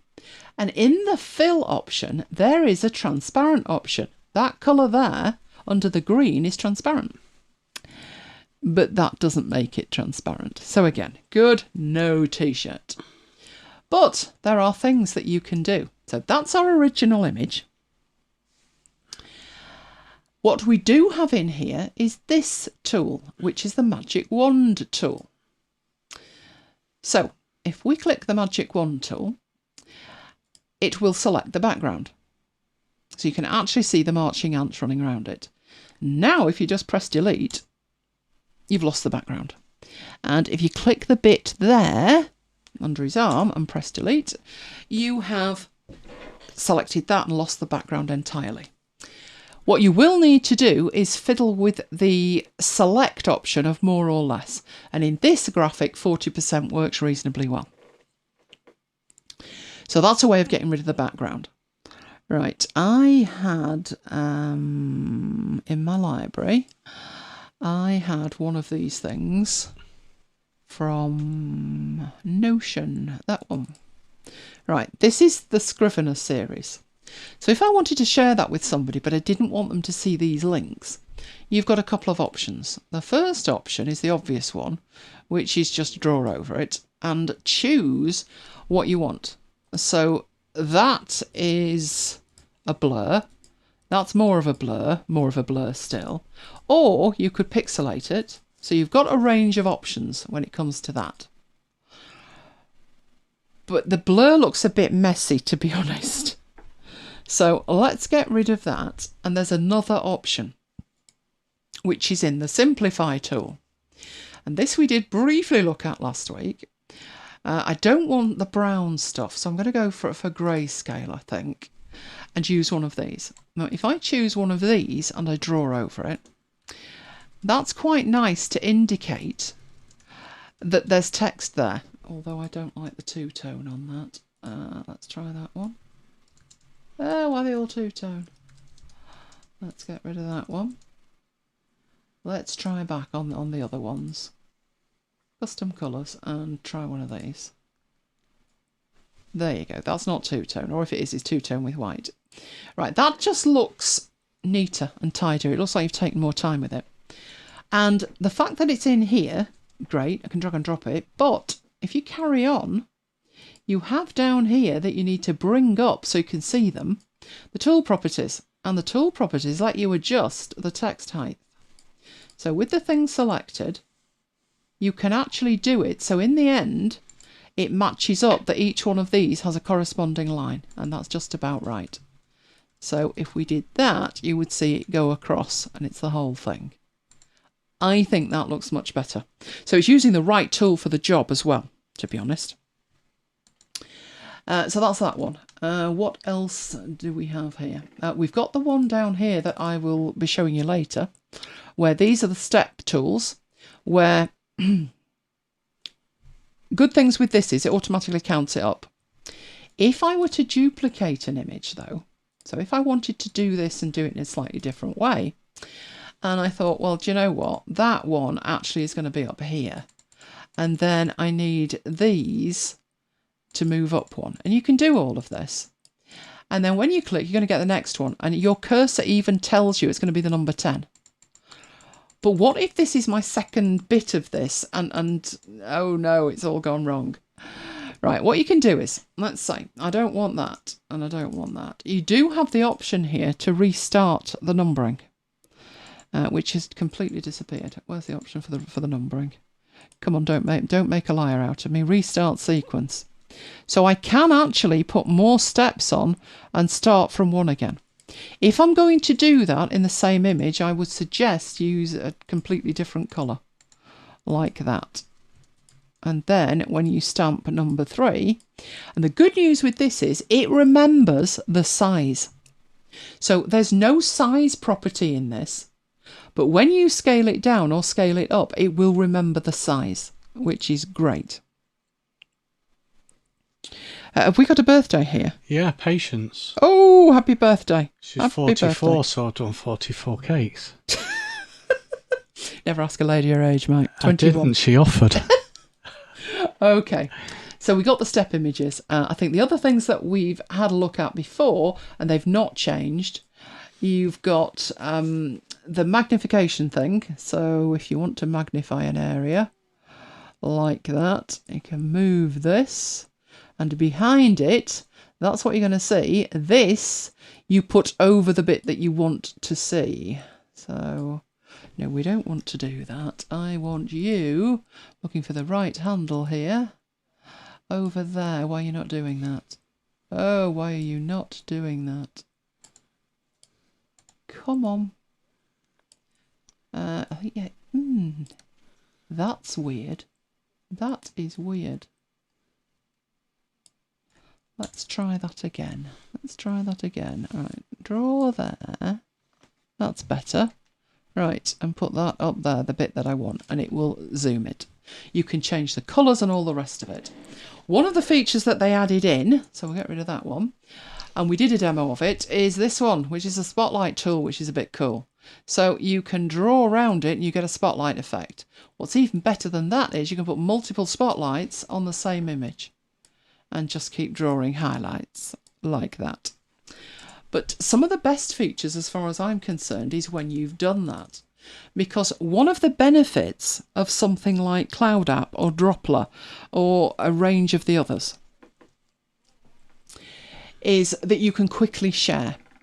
Well, the good thing with this is you can quickly share in here as well. If I want to take that image and export it, all I need to do is drag and drop it. So you can see where I'm putting it, I'm going to hold down the Shift key, which when I drag that will give me a popover that I can drop it in so you can see it's working. And it gives me a PNG. But what if I want a JPEG? Well, I've configured it that the menu bar has a Finder option on it, which will take me into here, sit on the desktop, and it defaults to JPEG, 90%. And then all I need to do is hit save. Now I've got a JPEG, and I didn't hardly have to think about it. But even better than that is if I wanted to take this image, like I've done this one, and I've knocked it out, and I want to share that quickly with you guys so you can see it, or even something like that, which would make far more sense. I've put on here the Cloud App icon. And when I tap that, when I click that, that's it, it's done. That was sharing it to Cloud App. It doesn't stop and ask for anything. That's it. And if I go into Vivaldi and I get a new window and I bring that back over here and paste that in, it goes straight to Cloud App and there's the graphic. Awesome stuff. Yes, you have to configure that, which is where Mike falls down with it, isn't it, dear? Mike configures nothing until he needs it. He's a just-in-time person, aren't you? And then bad words are said, because it's like, I need to share this. Well, did you configure it? No. Well, go and configure it now. Well, how do I do that? And then more bad words are said, aren't they? Yes. But once he's set it up, it's fine. In other news, Carol's behind because the dog wanted to go out and took ages to come back in. I know the feeling, Carol. Okay, so let's get rid of that. Right, and let's get back in there. So, the new features were video improvements and cloud library support. I have had a word with them in this live stream. Officially supported is Dropbox, Google Drive, OneDrive and Box. Which leaves us asking the question about pCloud. I've had my library in pCloud all week. It's rock solid. There's no problems with it. Now, I'm accessing it via Cloud Mounter. But pCloud and other services, if you can access the service from Finder, there's no reason that your choice of service won't work. So I would try it, they are looking to extend support, and they're not going to officially say it works until they know it works. But my experience for the week, I did this for Kim, so because Kim loves pCloud, it's been rock solid. Now, I have actually moved mine to Dropbox because I don't have pCloud mounted all the time. But I did it for an entire week and it was fine. The other things were cross-platform file format. There's now a Snagit, and it will prompt you if you want to convert your images. There's no harm in doing that. It will make them cross-platform supported with other people. They are attempting to get cross-platform tool consistency, which is why the one with the multiple handles, not in Windows yet, they're struggling with it, but it's in the Mac and they will bring it to Windows. And picture-in-picture with the webcam. I don't use this for video at all, but it works fairly well with video. You've just got a lot less configurability and options than you would have with Camtasia, and I live in Camtasia, so that's the only reason I don't use video with it particularly much. Be warned, over a week on, we're 10, 11 days on now, they're still selling Snagit 2021 on the App Store. So if you do want it from the App Store, hold on, because that's not the version that you want. If you're going direct, there is a 15-day free trial. It is $54.50. You can get a deal, which saves you about £40 if you're buying it with Camtasia as well. If you're going for an upgrade, the upgrade is $30.28. But now what's different is the maintenance is included. So the maintenance was what gets you the next version free. It gives you direct support. There's the certification, which is useful. It's pretty good, that. It is pretty good. If you want to know more detail on how each tool works, that is pretty good. But that's it. So, are you ready with your XLOOKUP? No. No, you're not. No, just give me a sec. No, we caught you unawares. Yeah. Didn't know that was coming. Right, start recording. I'll leave you, looking like you know what you're doing. Right, I'm ready. Right, okay. Let's find you and switch to you. We're not seeing your desktop, are we? So we're not hyperventilating. No. Good. Right. Where you go? Okay. Is Dee still in the house? Because if she is, that's especially for you. I knew we'd have a unicorn. Yes. I mocked that up in the first few minutes whilst you were doing whatever you were doing. You can't tell that's not a work of art. You can't tell that took you 2 seconds. It didn't. It took me ages. I've got the unicorn there, which came from the... Can I just say it looks like Jesus in high heels from here? With a unicorn next to him. It's just special Christmas demo. Is that the baby Jesus waving from the manger? There's no words. And where's the donkey? It's a unicorn, not a donkey. I don't mean that donkey, I mean the wee donkey. Oh, do you know, I think I'm going to indulge myself. I'm going to delete this. No, you're not. You're going to leave it alone. Dee'll be upset. I'm going to indulge myself, I think, and watch the whole of Line of Duty over Christmas. Oh, right. Every episode. And what's more, I'll make Mike watch it as well. Mike's seen all of 30 seconds of Line of Duty, haven't you? Yeah. And the line that you heard was... Jesus, Mary, Joseph and the wee donkey. Best line ever. Right. Okay. XLOOKUP. XLOOKUP is available in Excel. It's available in Excel on the Mac. It's available on Excel on a browser. And it's available in Numbers. But I'm going to do this in Excel for Windows. Only because I happen to have the Windows version running. Because I lost my mouse pointer. There it is. I was showing off my artistic talents. Dee is in the house, I think. Excellent. There's my artistic talents for you then, Dee. Right, getting back to serious stuff, XLOOKUP. XLOOKUP, it's all about where you have a value in a cell and you want Excel or Numbers to look down a column or across a row. I will show you looking across a row shortly, but it tends to be down a column. So you're basically trying to take that value or that value or that value, whatever value you're looking for, and you want it to look down a column. And when it finds the matching value, so there we go, it's found a matching value there in that cell, you want it to then pick up a value from another column, and that other column could be a column to the right, or it could be a column to the left. So it is similar to VLOOKUP, but there are limitations with VLOOKUP. So Microsoft wrote XLOOKUP. You know, I say Microsoft wrote XLOOKUP. I don't think they wrote it for numbers. I think they gave Apple nicked it. They gave Apple the code for copious amounts of money. Yep, sounds likely. And said, here you go. Here's the code for XLOOKUP. But yeah, there we go. So let me show you how it works, because there's also a bunch of parameters as well, which we'll look at. Okay, so first of all, here's one I prepared earlier. So you type in a phone number, and using the XLOOKUP formula that's already in C4, it's searching for the model for that particular number, and it's also searching with another XLOOKUP for the name of the person. So let me delete those two formulas and show you starting from scratch. So we go to the cell where we want the answer to go, and we put equals XLOOKUP. And you can see that there's actually 3 mandatory parameters and there's 3 optional parameters. So the mandatory parameters are what we're looking for, which is the lookup value. So we're looking for the phone number.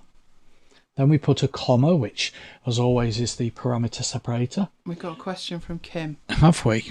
Which I'm going to stop you with an answer now because it's relevant. Right.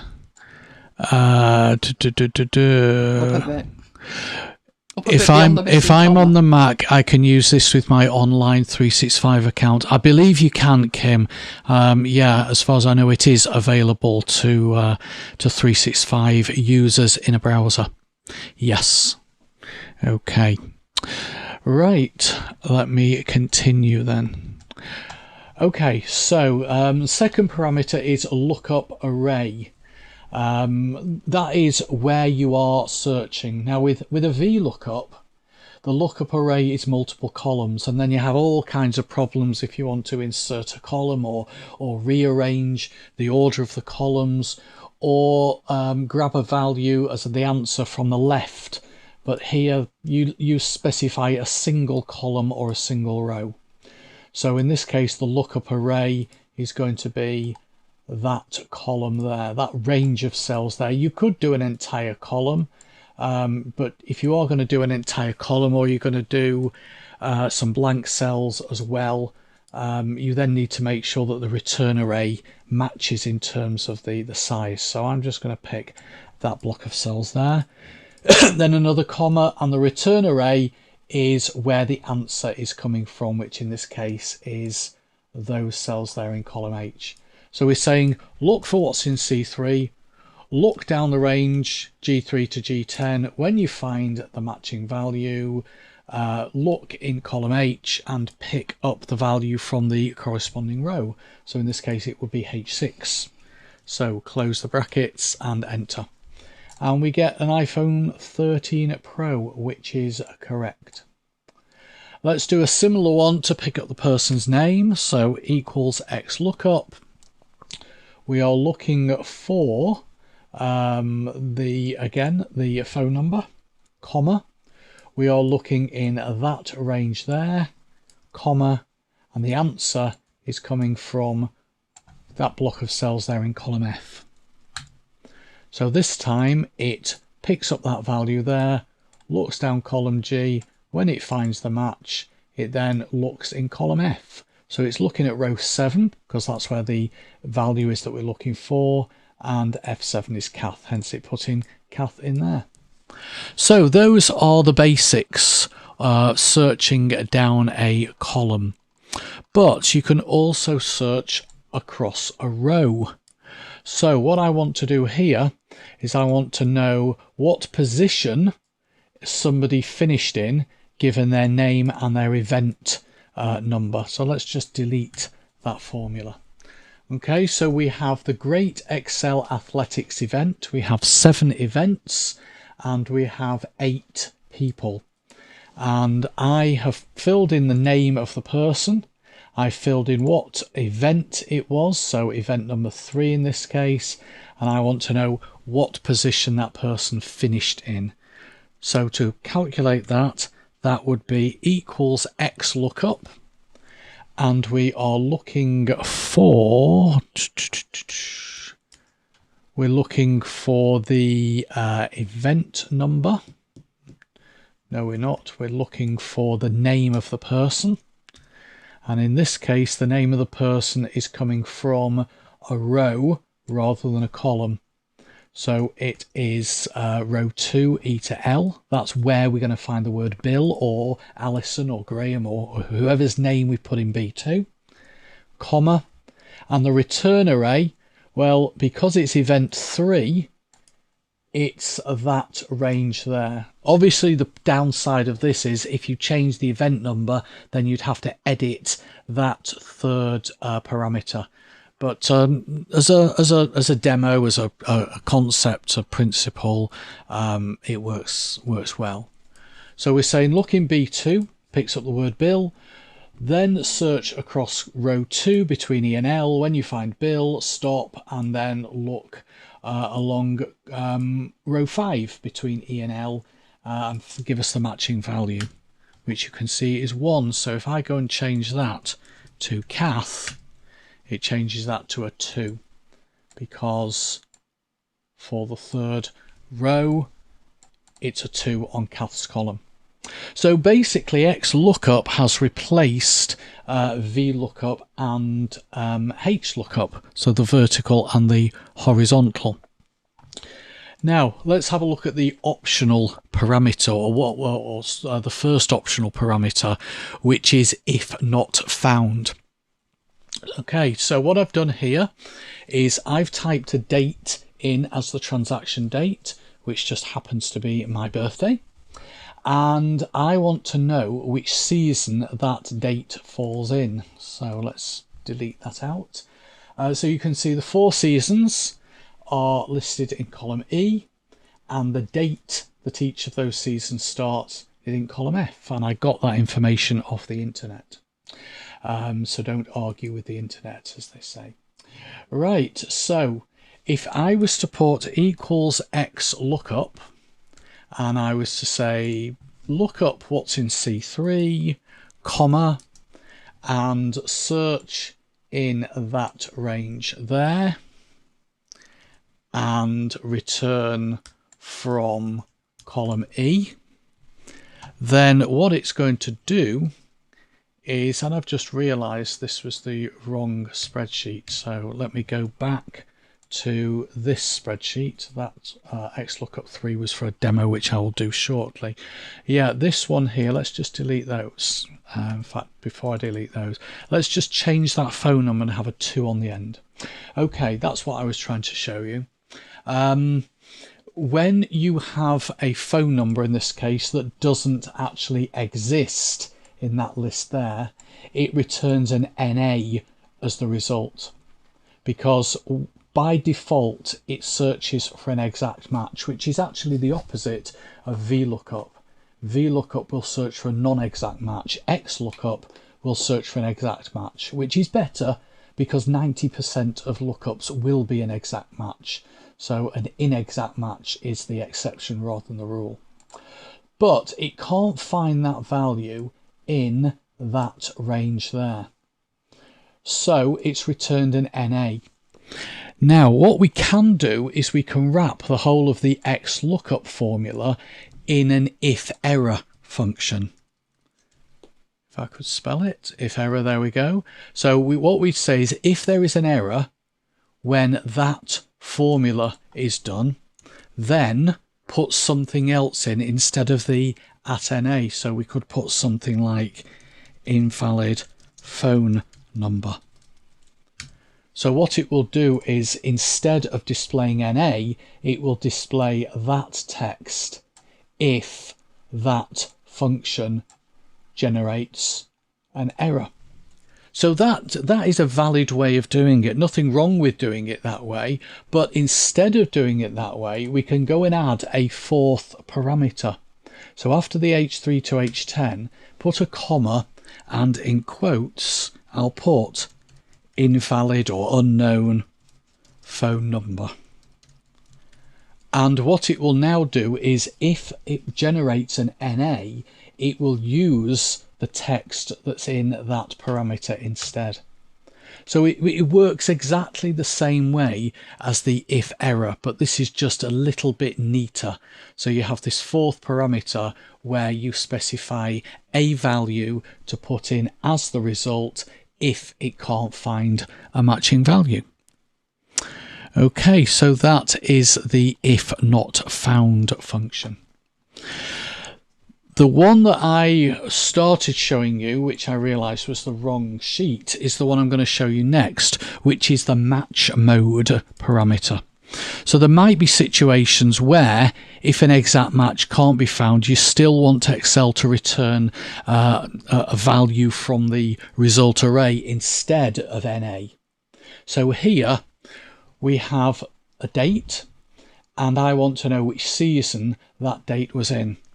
So if I put XLOOKUP and then tell it to look up what's in C3, and I tell it to look it up in that range there, and the answer is coming from that range there, even if I put something in as the if not found, so invalid date, what did I miss out? Put a bracket blind, exactly, then we get invalid date.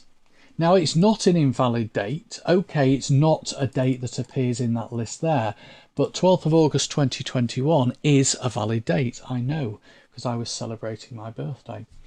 But that date does fall, according to our little table there, in summer. So what I will do is I will remove the invalid date. I still need to put another comma, and then I need to choose one of these values here. Now in this case it's going to be exact match or next smaller item, and the reason it's going to be next smaller item is because the 12th of August will appear between the 20th of June and the 22nd of September. So what it does is it looks to the previous item.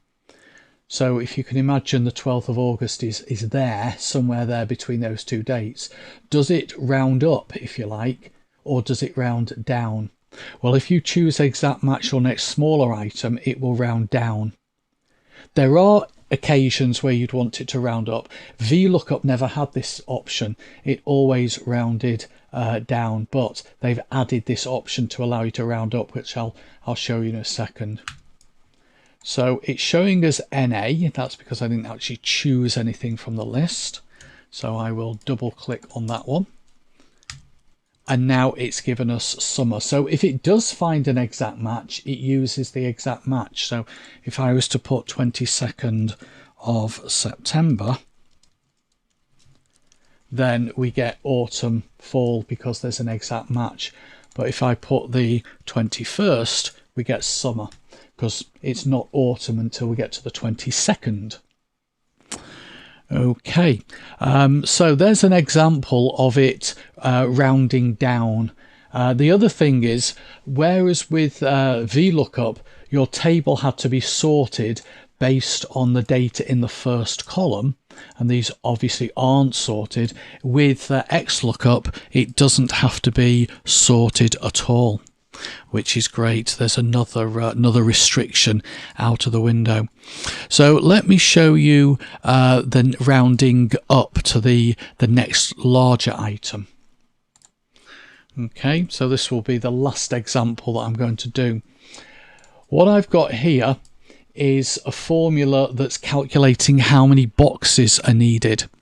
So imagine that you've got a company that sells wine, and they sell wine in boxes, and the boxes hold 12 bottles. So if somebody buys 12 bottles, then they need one box. If they buy 24 bottles, they need 2 boxes, etc.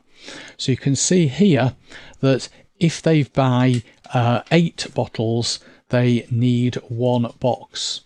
If they buy 12 bottles, they need 1 box. If they buy 13 bottles, they need 2 boxes. But if you don't specify that additional parameter, then first of all we get an NA, and even if I specified it as exact match your next smaller item, obviously this is going to be wrong, because if you've ordered 13 bottles, you can't fit 13 bottles into 1 box, because the box can only hold 12 bottles and you'd likely end up with broken bottles. So the packing team that work in the warehouse, this is the spreadsheet they go by. So an order comes in and they say, oh, I just need 1 box for that. But actually when the actual number of bottles come through, they need 2 boxes. So they have a problem.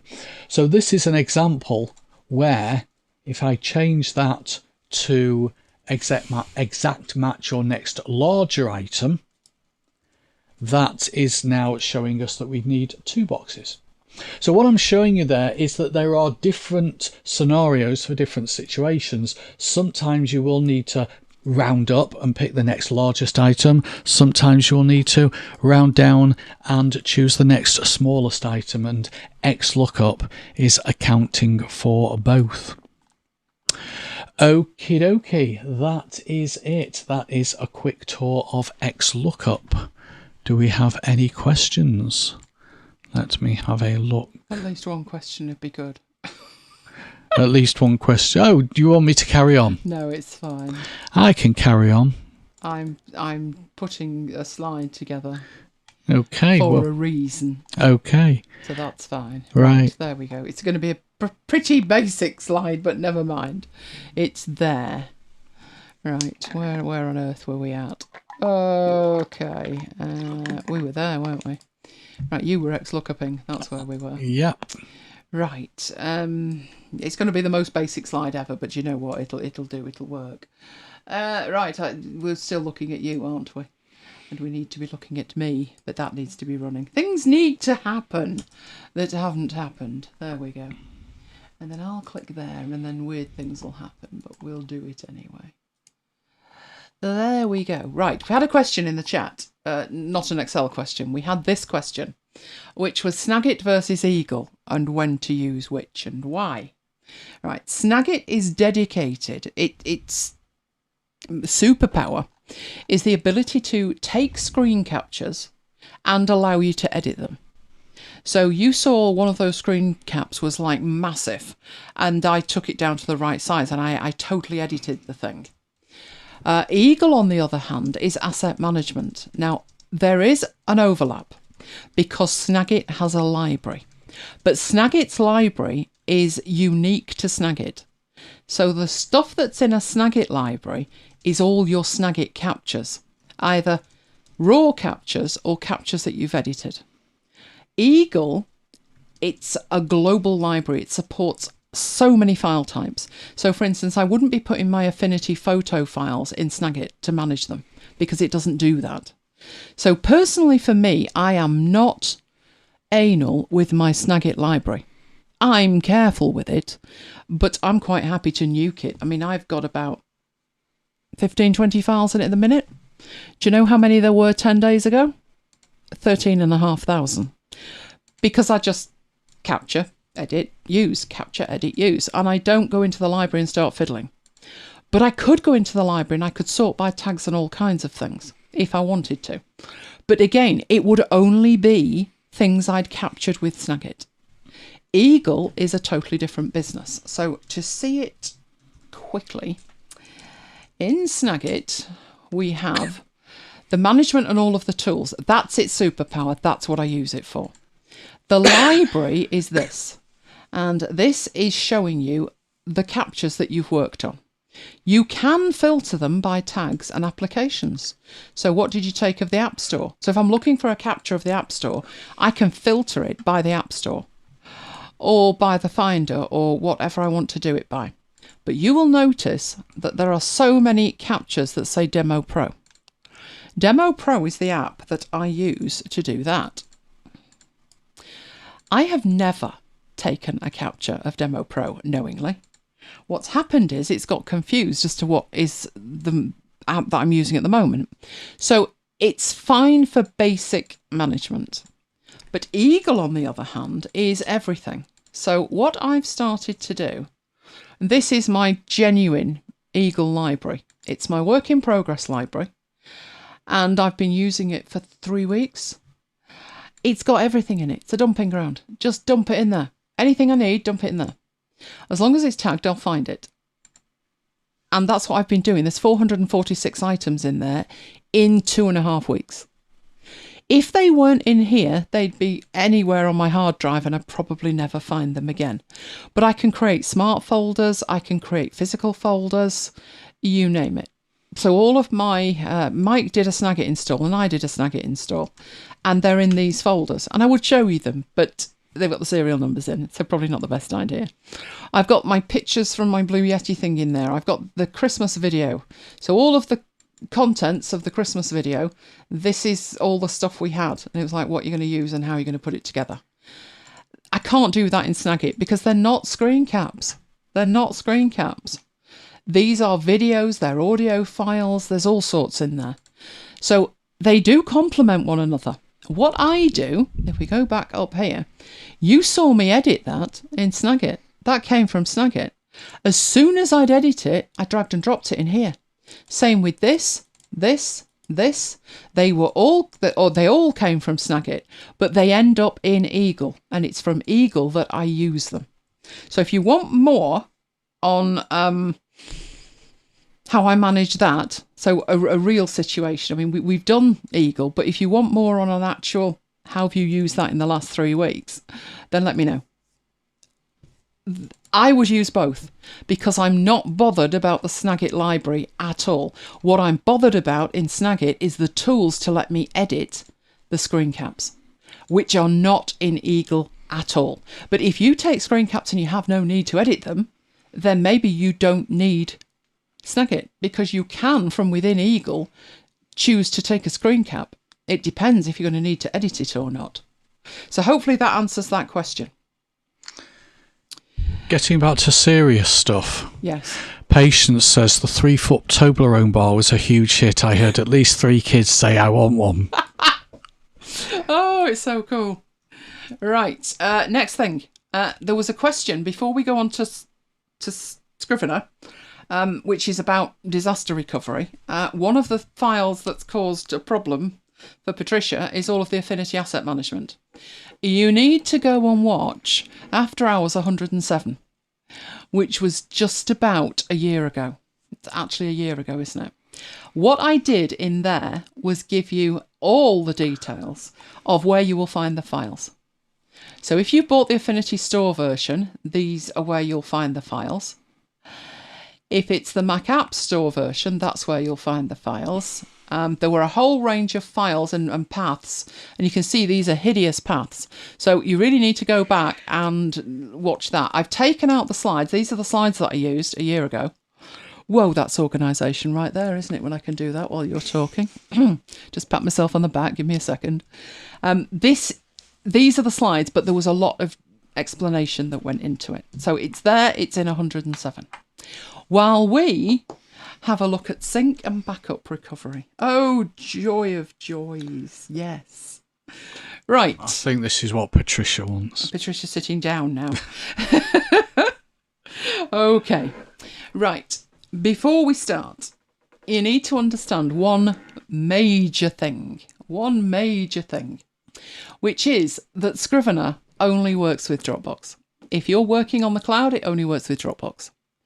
Now, when they brought out the mobile version, that was when people were wanting to use it with some kind of cloud. Apparently, Dropbox wasn't it, because there were so many complaints. I wondered why there were so many complaints. The biggest complaint was, I want it to work with iCloud, and it doesn't work with iCloud. Okay? So,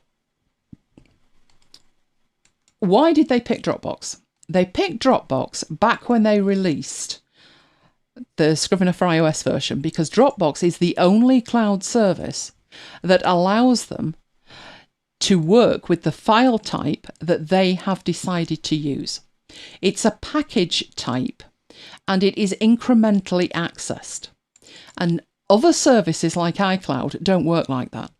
So if you found that you put your file on iCloud, it could be corrupt and you would not necessarily find out about that at the point it is corrupt.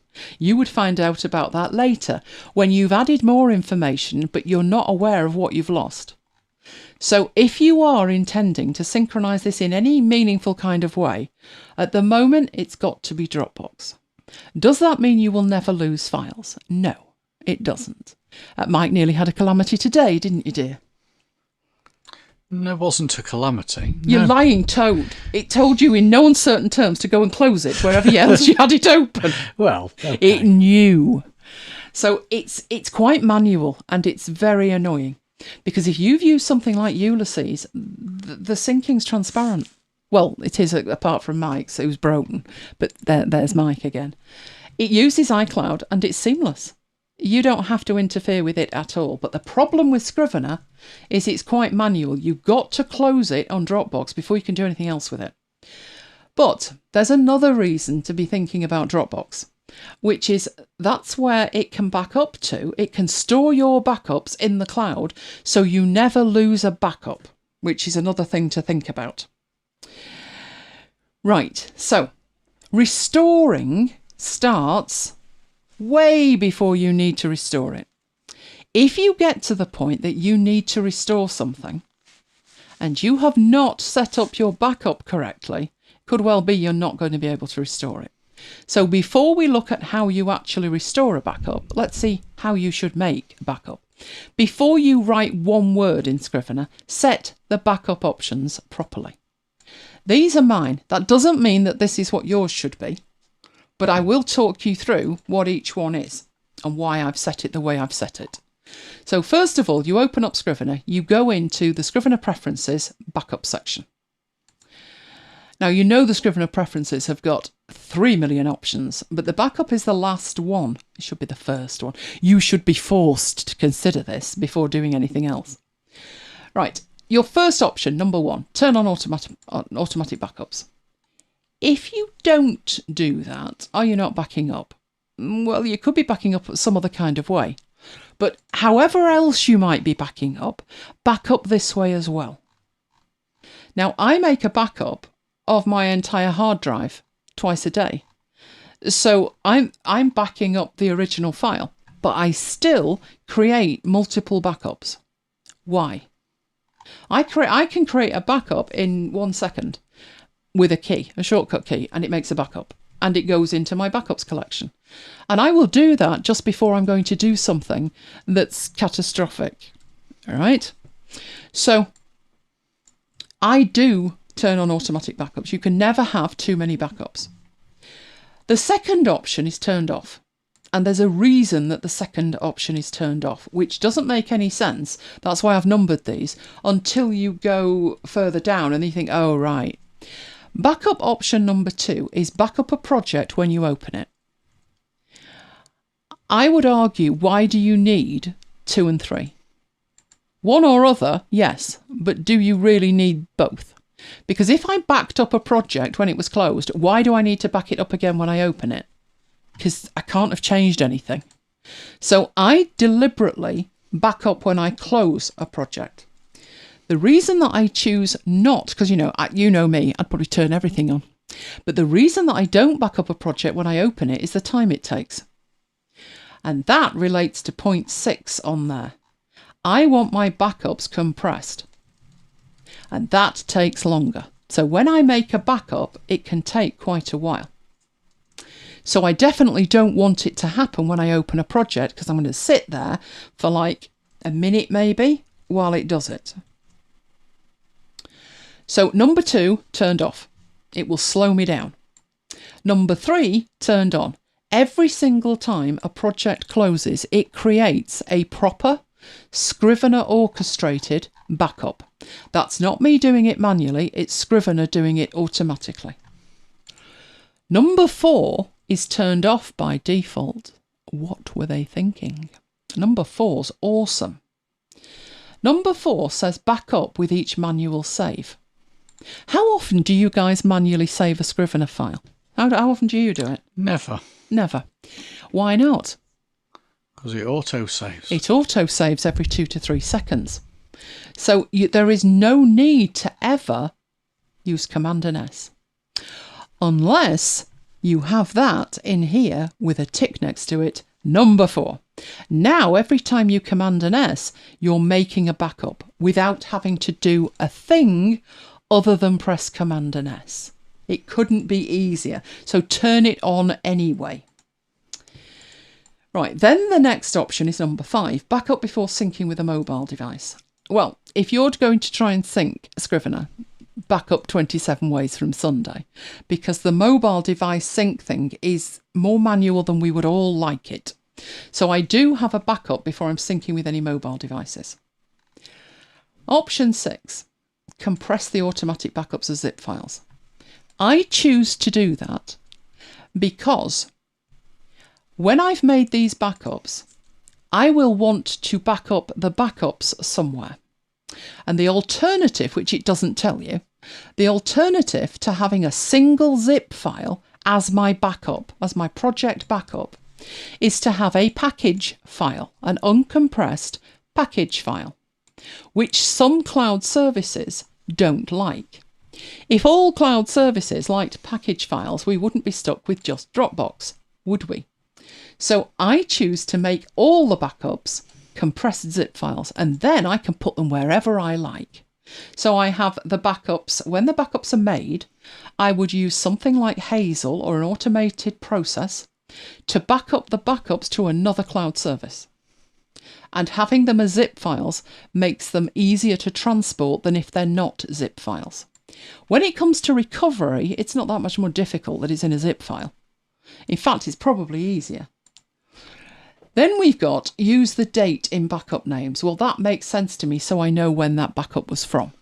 If I move from cloud service to cloud service and I lose the date, if the date updates, so I've got some stuff from like 2010, I think, and I put it on Dropbox in 2016 and it's dated 2016. So I don't want to lose the date of that backup, so I have it automatically added to the file name.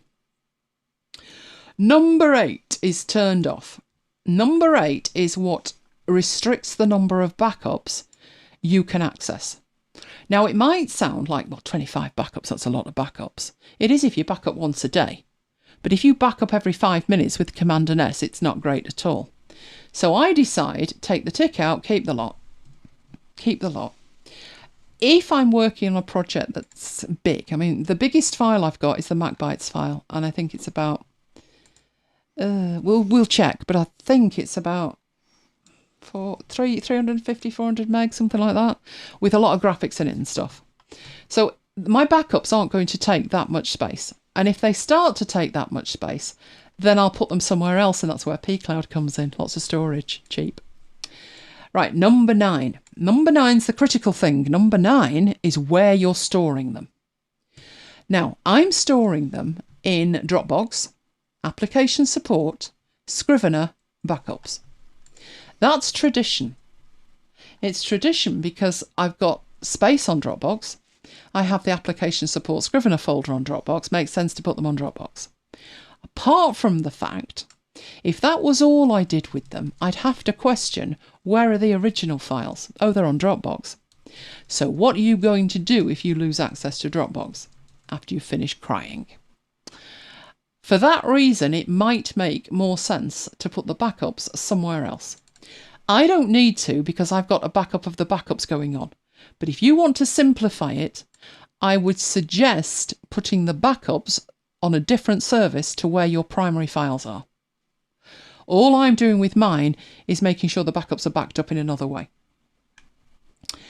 The other options you've got in here, that's it really. You've got the choose option where you can choose the backup location, and you can open the backup location from here, which is important if you've forgotten where it was. You set this up ages ago and you didn't document it like me. You've not sat there and put little balls on it with numbers on and arrows so you know where you are.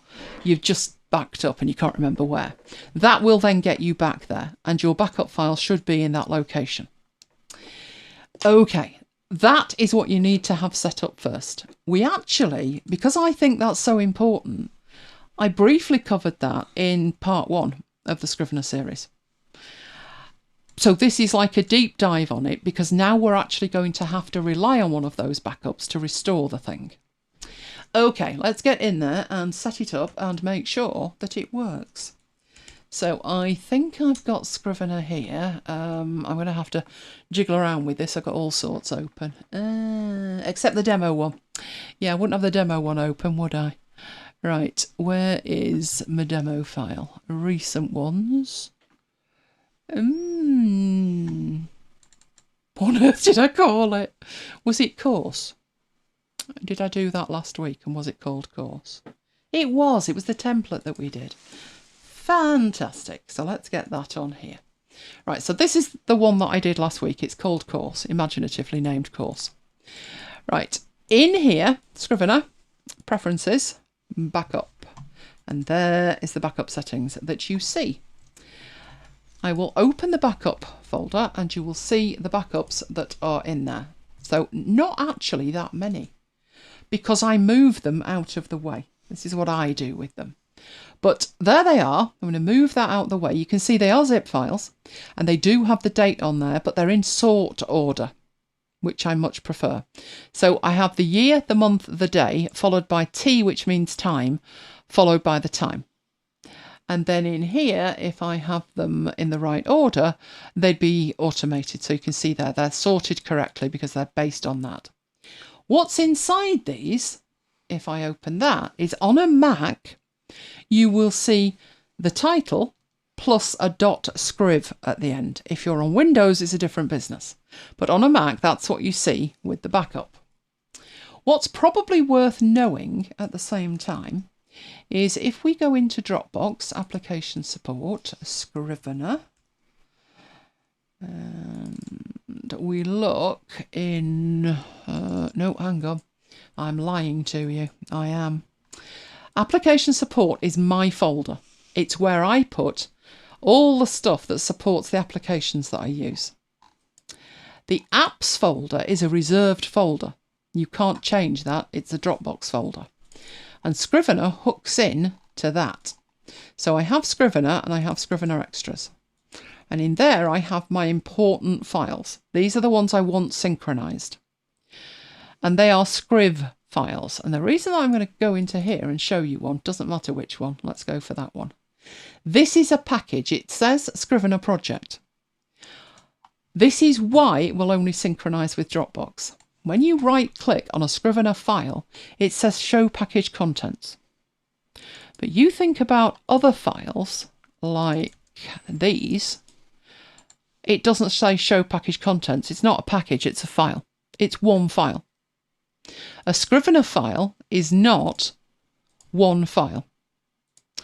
It is a package of files, which is in essence a folder full of files that make up a Scrivener file. So if we show the package contents, that's what we've got inside it. A ScrivX file, and we have all of our snapshots that we've made. We have our settings, we have the quick look, we have icons that we've added to this file, and we actually have the files themselves. We've got the binder, a backup of the binder, and all kinds of things in here, versions, locks, you name it. And this folder, that's got the data in it. And there's all the data. Sometimes in here, and I'm lucky at the moment, nothing in there. Sometimes you will see something in here that talks about a sync error. Do not, on pain of death, go in and do what I'm doing now and inadvertently delete something. Because this is your actual content. The RTF, where it says content, that's the actual content. You've seen this in Scrivener. That's what it actually looks like. Now, if you know what you're doing, or you find yourself in a rare old pickle and something's missing, if all else fails, if your backup fails the whole lot, then duplicate this and try and fix it. But it really is last resort. Last resort. I would only come in here and look at stuff. I wouldn't particularly want to make changes. But this here, that's what you've got. A Scrivener project is a package file. And that's why I save it as a zip file because I don't particularly want to be taking this package file around cloud services that don't officially support package files. That's why the backups are zip files. Okay, so somewhere in here, all of this is set up correctly. And somewhere in here, I'm going to need to know where that is. Oh, it's in the data for 58. Okay, right. Let's go into there and make a save. You saw a dialog box flash up there for a brief second. This file is incredibly small. There's no data in it. There's like 1 page or something. But in here, my backups, I have just made that backup. I made that backup by just Command and S. And because that save is enabled in the preferences, I've now got a backup file. If I have a look what's in there, I have my course.scriv. So it's exactly what we're looking at, but it's backed up there inside a zip file. That's it. So what we'll do at this end is we will go in here, we will put an item in the inbox, and we'll put, oh no, we'll say this file is corrupt. Right, it isn't yet, but it could be. We could corrupt it, but you know, we won't. What we'll do is we will go to it, which is 158 data, which is here. There it is. I will close it first, or we will corrupt it. So I'm going to close that file. And what I'll do with it in there, I will make a zip file of it. So I'm going to compress it myself. So I do have a copy of it, but that file, we're going to delete it. Now it's in the bin. So we now don't have that. And we're going to go through the process that you would need to go through to fix this. So in here, the first thing you do is to go in there. The second thing you do is to make sure that the files are sorted so you've got the latest. Now, if we look at this, I made that at 10 past 11, but this backup appeared at 12 minutes past. That's because we set it to automatically create a backup when it was saved. So, which one should I restore and why? Mike's not going to be paying attention, so I won't put you on the spot and ask you. Because you're tapping away, aren't you? Yeah. What do you guys think? Which one should I go for? I think we can rule out the one from the 10th, can't we? Because that was last week. Heaven knows how much work we've done since. But the situation is today that I came to my file and I opened my file. There's my file. It was fine. A backup was made. And then I realised the file was corrupted and I closed the file down and now I'm looking at my backups. Which one do I restore? And you have to be quite careful here. Because it's going to be based on the situation. It depends totally on the situation. If you had a file and somebody's deleted it, then go for the last dated one here. But if I go for the last dated one, will it work? Well, I can certainly do it. This is what I would need to do. Personally speaking, I would take a copy of the backup zip file and I would put that somewhere else. So I'm going to take it into my 159 data, which is today. There's the zip file. This is the one that's got my project in it. And I'm going to unzip it. There is my course Scrivener file, the whole thing. If I go in and I look at the package, hopefully all the stuff that I need is inside it. Awesome. Then all I need to do is open it. So we'll open it up. It's thinking about it. Right, open on the other screen. Oh no, this file is corrupt. Right, what's gone on here? Well, the file corrupted at some point between me making my last manual backup and me closing the file. And at the point the file was closed, it made an automatic backup. And if the file was corrupt at that point, you unpacking that backup's not going to do anybody any good. You're going to unpack the corrupt file.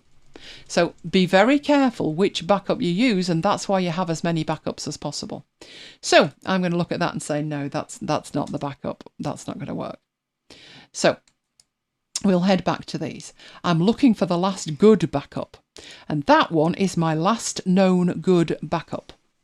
So I'm going to take a copy of that and I'm going to put it in my data folder to try and recover it.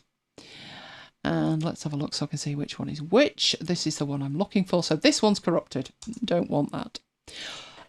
I wouldn't delete that backup in case there's something in that backup that isn't in this one. So you are going to have to juggle these. So I never delete anything from the backups either. Those zip backups stay there. But this one, hopefully this one will have all my content in it and not be corrupt. Fingers crossed, hey? Right, so I'm going to bring that one on. Over you come. And in our inbox, there's nothing in the inbox. So it's not the corrupt version. This is the last version before that. Right, that's a reason, another reason why to use a journal with everything you do. So when you've come to the end of a day and you know that your file is okay, you would go into there, you would have this as a template, so that's just a sample. But I think we had it, did we not have it as a template? Oh, there's an oversight. All right, let's put that in there. And then go up here and add it from a template there. And what I would do is I would put that there and I would have a way to put today's date in it, which I do, which is that. And then I'd put something that indicates, like, you know, end of day or something like that. And I would be putting in here where I'm at and if I've got any problems or anything like that. Right, that would tell me, so, you know, today went well. Today went well. Added 4 lessons. That'd be good, wouldn't it, Mike? Oh, 4 lessons in one day instead of 1 lesson in 4 days. But there you go. I've got that information in there. Right, and I possibly may put in there maybe even a time and date to sign it off. That was when I signed it off. The reason that I'm bothering to put that in there is when you come back and you're restoring stuff, oh, future you will adore you. Adore you. Will have your children. Because you've got this audit trail going right through the document. And you know if you've missed something. If you go back in there and your last journal entry was from 3 days ago, you've got a problem. You've got 3 days missing. And you know you have. It won't happen. If you use this way to back things up, it won't happen. But by taking that little bit of extra time and doing that, you will save yourself hours when it comes back to restoring it. And restore really is that simple. It's hard to go wrong. I think where people probably do go wrong is that they've not gone into here and they've not set all of this up. Now, what if you've not? And what if you haven't set all of that up? What if there were no automatic backups, no manual backups, and you've last backed up, you know, you lose access to your cloud service, or the last time you backed up your hard drive was last week. And then you will have options. You probably got older files to restore, but it's going to be a living nightmare. So if you're trying to pull it out of a time machine backup or something like that, you can use Time Machine, but just set it up in here first. And where you've got your location, set it to a local location that's backed up by Time Machine. And instead of trying to extract individual files from the package, just take the zip file and unpack that. So steer away from anything that's too granular. Just make sure every time you back up it's in a zip file. The rest of it is kind of experience over the years of keeping that journal up to date and always putting an end of day entry, so you instinctively know when you unpack a backup, where was that up to? And if you find you've got a week missing, well, worst case scenario, you're going to have to recreate a week, but at least best case scenario, you know how much you've got to recreate. And it really isn't that difficult as long as you've got that location that you can pull your backups from. Which is why I don't, in here, only keep X number of backups. You said you had a problem and you had to restore from a backup. I did. I just went and found the backup and it was there. That's because you had that configured, because I specifically remember when Mike installed Scrivener, he said, what should I put for the backups? And you had exactly the same as I did. Are you going to explain what happened to that corrupt file? No. No. It wasn't a corrupt file, was it? It was operator error. It was. I deleted some stuff and just... And if you deleted some stuff, you'd probably be okay. It depends. So when it comes to restoring and knowing what you've got and what it's not got, think of it like this. If I've got in here this, and I'm thinking I don't need that anymore, I'm going to delete that. Boom, it's gone. But it will go in the trash. Don't empty the trash. Just leave it be. There's no benefit in emptying the trash. Just leave it. Patricia says she's done all that, but it's on an external drive. How does she find her zip files on my external drive? Are you saying when you say you've done that, is it a time machine backup? Because if it's a time machine backup, you'd need to know the location. No, she was advised not to use a time machine backup. No, I wouldn't have used that either. But when you say if you've done it and it's on an external drive, then in here, it should be in this folder. And you should be able to do that. I saved a time machine backup locally on an external hard drive, but I can't restore from that backup, and I'm going to have to search for files and folders to recover. So it is a time machine backup. Time machine backups need you to back up, to restore to the folder. So you wouldn't particularly go looking for a thing. You would restore a folder to a point in time, and the backup should be in there. In terms of you can't do that and you've got the drive, I don't know what a time machine... Do you have to access... Is it the whole drive is a time machine backup? Or is it like a partition of the drive? Because if you can navigate the file structure, just navigate the file structure to find it. I do believe... Let's go to the library folder. Application support. Possibly Scrivener. Let's find out. There's Scrivener. That is the backups folder. You'll notice it's empty. But the path usually is Macintosh HD, users, your username, library, application support, Scrivener, backups. That's the default location. Mine obviously aren't in there because mine are on a cloud. But if that's where yours was saving to, and now you need to restore it from there, if you can navigate down to that path, they should be in there. It's on a partition. Well, find your way to the partition, and if you can get to the users folder, it should be in there. But you're probably best advised not to back up local and then rely on a time machine, because time machine is difficult to restore just at the granular level. It likes to do the mass restore thing. Plus the fact, in my experience, I've never yet managed to recover anything from a time machine backup of any description. I had an issue with Keynote, with deleting slides, and I went to my time machine thing and I had the visuals on it and it just wouldn't, there was no history to go back through. It managed to delete itself. Okay. Okay, look at this. You think it's the whole drive. Try to use part of the external for the time machine. Wouldn't let you. Time machine, I don't trust it. I do not trust it. If it's something tiny, I mean, when Steve Jobs demonstrated it, it was like deleting a contact, wasn't it? If it works, awesome. But I've never known it actually work without incident. So I would probably leave that be.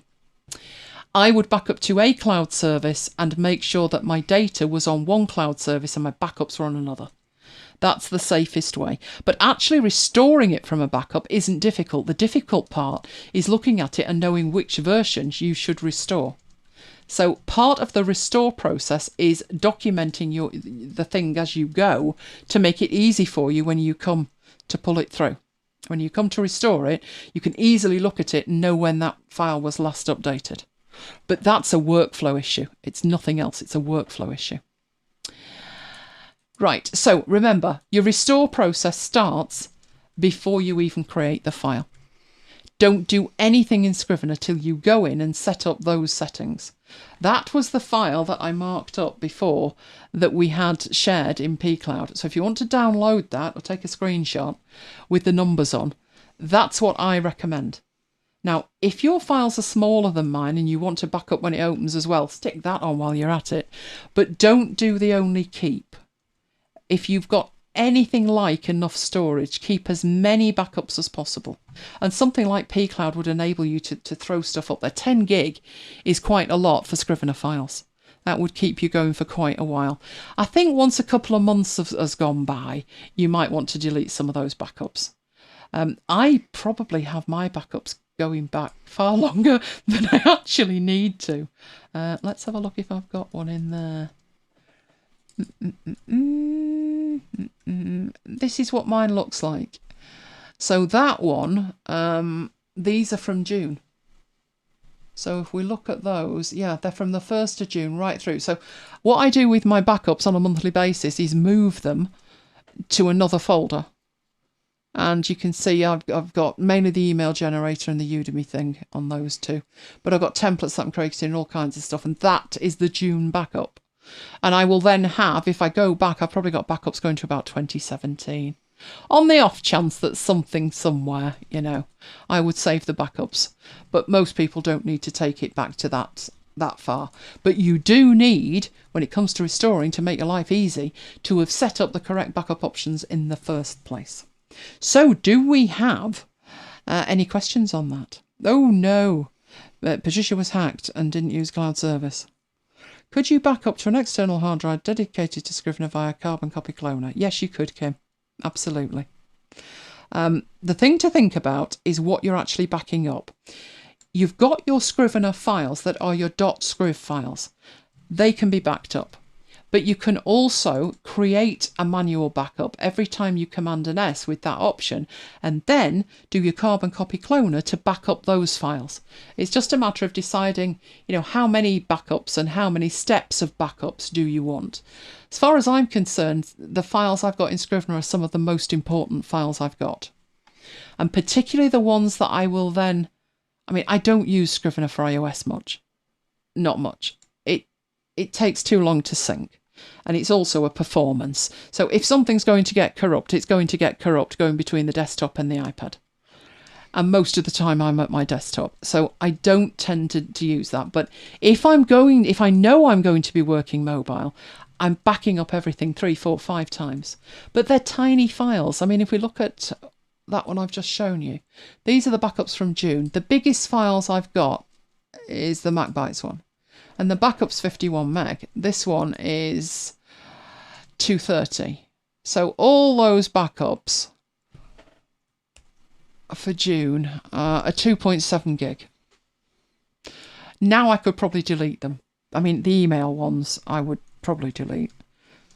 But it's not that much. I would say a rolling 3 gig would probably back you up on a month-by-month basis. And if you're backing up to an external local drive as like the tertiary backup, then that's not that much storage at all. Okay. Paul says you could use the Hazel rules to move old backups to a different location or delete the old backups. That's exactly what I do, Paul. That's what I've got configured. I was sending them, for reasons best known to myself, don't judge, to iCloud. It was because my main data's on Dropbox, so I backed it up to Dropbox, but then every time a file was added, it backed it up to iCloud. I'm going to need to change that, obviously. But I was backing it up to, in like a chain. It went from the files that are local and in the right location. They were backed up to Dropbox. So they're in Dropbox. They were backed up to Dropbox, and then automatically Hazel kicks in and sends a copy to iCloud, and now it would send a copy to pCloud, should that be mounted. That's what I'm doing with it, exactly what I'm doing with it. Because I don't particularly want maybe a smallish backup drive filling up with 3 gig a month, and I've not noticed, and we're a year on, and now I've got maybe 50 gigs of files there. Okay, at least you just said computer files, not mobile. It uses the same files. Technically speaking, it shouldn't be an issue, but as soon as you get syncing involved, there is an issue. What I did with my Hazel rule was I had it run at automatically at the end of the month. So what happened in iCloud was it took the files from iCloud and it put them in pCloud. and then it deleted them from iCloud. And it was funny, at the end of the month, as it goes over to the first of the next month, and I'm sitting here working, I'll get a message that says 30 files have been put in the trash, and they're the backup files because they've already been moved elsewhere and then deleted. So yes, that's exactly what I set up. Hazel can do amazing things. You've just got to think about what you want. And for something like a Scrivener backup plan, there's so many different steps involved. It starts the day you install it and you configure those backup options. And then beyond that, you've got to think about what cloud services you're using, where the data files are going to go, what automations you're going to run on the data files. But once you've set it up, it really is a set it and forget it. But what I would say is just good practice. When you've decided what backup process you're going to use, document it. Because you'll come back to it 3 months later and you won't have a clue what you did and why. So just document it. Document, and then it'll be so easy. Right. Patricia says, Hazel and Alfred, I should add these as characters in my novel. Oh, that would be grand. Right, okay then, let's come out of there and see where we're up to. So we've finally done it. Our Scrivener series is complete. This is what it looks like in Notion. I'm very organised, aren't I? I am. And there's all the links as well. So what I'll do with this, very similar to what we did with DevonThink, I will turn it into a blog post with all the direct links and what we covered in each bit. But give me time because I'm on holiday, supposedly. Right, what do we have coming up? Oh, our next show is Christmas Eve. 'Twas the night before Christmas. This time next week, Santa will be making his way with his reindeer to deliver gifts. Have I decided what I'm having yet? I don't know what you've decided what you're having. It doesn't. Well, if you don't know, I'm not going to be getting it, am I? Unless somebody else has told Santa. So we will be with you Christmas Eve, 'twas the night before Christmas, and New Year's Eve for our New Year's Eve party. In the meanwhile, the Advent calendar thing is still going on. Yes, we've had a couple of audiobooks, haven't we? And I think we've got something coming from you tomorrow, but that's a surprise. So I can't say any more about that. But it is still going on. There are a couple that are running out. So one of them has disappeared already, and one of the, I think the one that went today is only valid until Monday. So don't miss them. If they're from us, they are there for as long as you like. But some of the others are not. So do download them every day. Right, if there is something you would like to see in 2022, let us know. Let us know. We've got some stuff suggested already, haven't we? We need a series on something. That's what we need. So if you've got any ideas, anything that you would like to see, do let us know. Right, everything that we do is available on demand, youtube.com/Elaine Giles, where we have the MacBites After Hours playlist, which you can get to directly with macbites.co.uk/After Hours playlist. We had a ball today on MacBites FM with Marooned at MacBites headquarters. Day 642. We just missed the ones in the middle. That will be available in the feed, although we did mark that as complete, didn't we? We'll mark it as incomplete and add that one. We'll also add it to the box set, the link of which you got tonight. And there may be some other stuff on MacBites FM this week, so keep your eye on Slack. We love you guys. If you love us, could you give us a like? It impresses YouTube, and we like YouTube impressed. Right, my list is at elainegiles.com/VIP, all the stuff that I'm doing. But the MacBites list, which is where the Advent promo thing is happening, our freebies, is macbites.co.uk/macbites-mail. And there's Slack, where you get first notification of everything. That's where we carry on the conversation. And we do have a jolly good time in there, don't we, Mike? We do. And pandas. Renee put pandas in for me this week, so I was a happy bunny. That is macbites.co.uk/Slack. And that's where you can contact us. So, let's have a look in here. Patience, all you need to do to access the Advent calendar is sign up to the MacBites mail list. So if you go to that URL, there is a little bit of an explanation and a sign up box. And if you sign up for that, you will get a mail. It will be 9 o'clock, which is 9 hours from now. you will get the next mail. At the bottom of that mail are links to all of the previous days. So that's what you need to do to get there. Right, have you got any other questions? Only the one that I'm putting in the chat. Idea for series, creating a YouTube channel. Oh, that's cool. That's cool. Not putting in the chat, putting in Notion. Paul says he's loving the Advent Calendar series. Excellent, excellent. Sometimes we wonder, it's like, what do we put in it? There's a lot of assets because we've got a lot of people that do graphics. I just love mock-ups and things like that. I think they're amazing. But the trouble is with stuff like that, it's like trying to find a good one. And I actually said to Mike, and I totally missed something with it, but I was saying to Mike, with in terms of mock-ups, I needed to do a mock-up. And every time I need to do it, I can't find the mock-up that I did last time. So I then go and find another mock-up. And it's like reinventing the wheel every time. And I said to him, I'm going to sort this out with Eagle. And that's what I did. So the mock-ups I've got are actually in Eagle now, so I'm not going to lose them. Because when you go looking for mock-ups, it's like sign up here, or you've got to click this there, or you've got to wait for the mail to come down, or you find it and the link's broken. And it's infuriating. I think we all need good mock-ups of the computer we've got, like the iMac, the Mac, MacBook Pro, and a phone and a watch and something like that, just in case you want to showcase like a screenshot you've taken and you want it to look decent. So is that it? Do we have any more? I think that's it. Oh, I think that's it. Pandemonium. Oh, they were gorgeous, Renee. They really were. I don't know how far Utrecht is from you, but when you mentioned where it was, in Hindenburg, they've got demo data. So whenever you go to a Hindenburg webinar, you get this data. And what were the names? They were two guys who made like modern music with things like pipes and stuff. Szyminski or somebody? Can't remember. But they'd come from Utrecht and they started telling you all about their hometown. So when you mentioned it, it's like, oh, Hindenburg. But they're Danish, aren't they? Not Dutch. Oh, Patience has got it. Excellent. So the first mail will be with you 9 o'clock tomorrow our time, which is about 9 hours, 23 minutes away.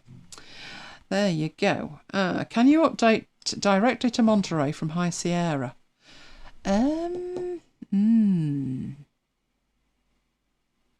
You should be able to. When you go into it and you do the update, it should tell you what's available. And if you need to do an interim one, it will tell you that and it will download that one. Didn't I do that? I think I tried to update from, what was the one before Catalina? Because I didn't do the Catalina thing for ages. And I think I know what it did to me. It forced me to do the last update. So if you're on High Sierra and there is a High Sierra update out, it might force you to do that first. Without doing that, it might fail. If you're upgrading from Sierra or later, your Mac needs 26 gig of available storage. So I think the answer is if you yes. didn't have 26 gig of available storage, your Mac would have told you about that about 3 weeks ago. Let's be honest. Mine started complaining this week and I realised I'd recorded a load of work and I hadn't moved it. I think there was 640 gig of it. And then I'm like, I'm self-righteously indignant. Why are you telling me you've got no space? And then I'm thinking, oh, yeah, because you didn't do that, did you? Bad girl. Right, okay then. Let me catch up on this. Should you update another OS before going to Monterey? It shouldn't make a difference as long as you're on the last version of the one that you've got, because they actually make it quite difficult to go to an interim one. So if you're on like High Sierra and you never did the Catalina thing or the Biggles thing and you want to do Monty, to download all of those other interim OSs, it's actually more difficult than it needs to be. Apple don't really encourage that. But I found when I did an update, I thought I could just go. You remember when I moved from High Sierra to Catalina because it wouldn't update full stop. Sometimes you need to do that last one before it will update. I've had that on iOS as well. And there's also some people who've had a bit of problems with Monterey getting it installed. But I have not done the Monterey. Well, actually, I'm lying. I have. I did it on the laptop. And it was a case of like, oh, look, it's worked. Excellent. Put the laptop away now. And that's what I did. Not going on my main Mac anytime soon is where I'm at with it. We'll see. Because we should be getting a new Mac this year, shouldn't we? Next year. Our last Mac was December last year, so we're probably teetering on an M1 at some point. We just don't know when. Okay. Right, I think we're up to date then. It stares at you and says you're updated. Yeah, I think you had that, didn't you? Didn't something? I think I did. Yeah, something told you were updated and you said clearly I'm not. Oh, that work one. Yeah. That possessed work thing. Yeah, Mike did was it Biggles, I think, wasn't it? And it didn't work properly. So it said you're updated. And Mike said, well, clearly I'm not because I'm sat looking at Monterey. The other High one, Sierra. Catalina, the one you had, not the one you wanted, but we got it updated in the end. It just took a while. Right, okay then. So I'm going to push buttons here so I can do magic things. And hopefully you won't even notice the difference. Like that. All right, that means I can come out of my presentation and see what I'm up to, but you still see the same. It's all magic. It's magic. Okay then, if that is it, we will be back with you Christmas Eve. Do have a fantastic last week before Christmas with whatever you are doing. And yeah, I haven't really started the shopping either. I think all we did was make a gift list for other people, wasn't it? And just buy that. And then the Amazon man came and delivered it, and that was it. But we'll see. Maybe I'll get some deals before next week and treat myself, and we'll do a mass Christmas Eve unboxing. Not sure what we'll do. But whatever it is, it will be fun, and it wouldn't be as much fun without you guys, so hopefully you will join us. But for the moment, I'm going to say good night from me. And good night from me. And we will both see you next time. Stay safe, guys, and have a wonderful pre-Christmas week.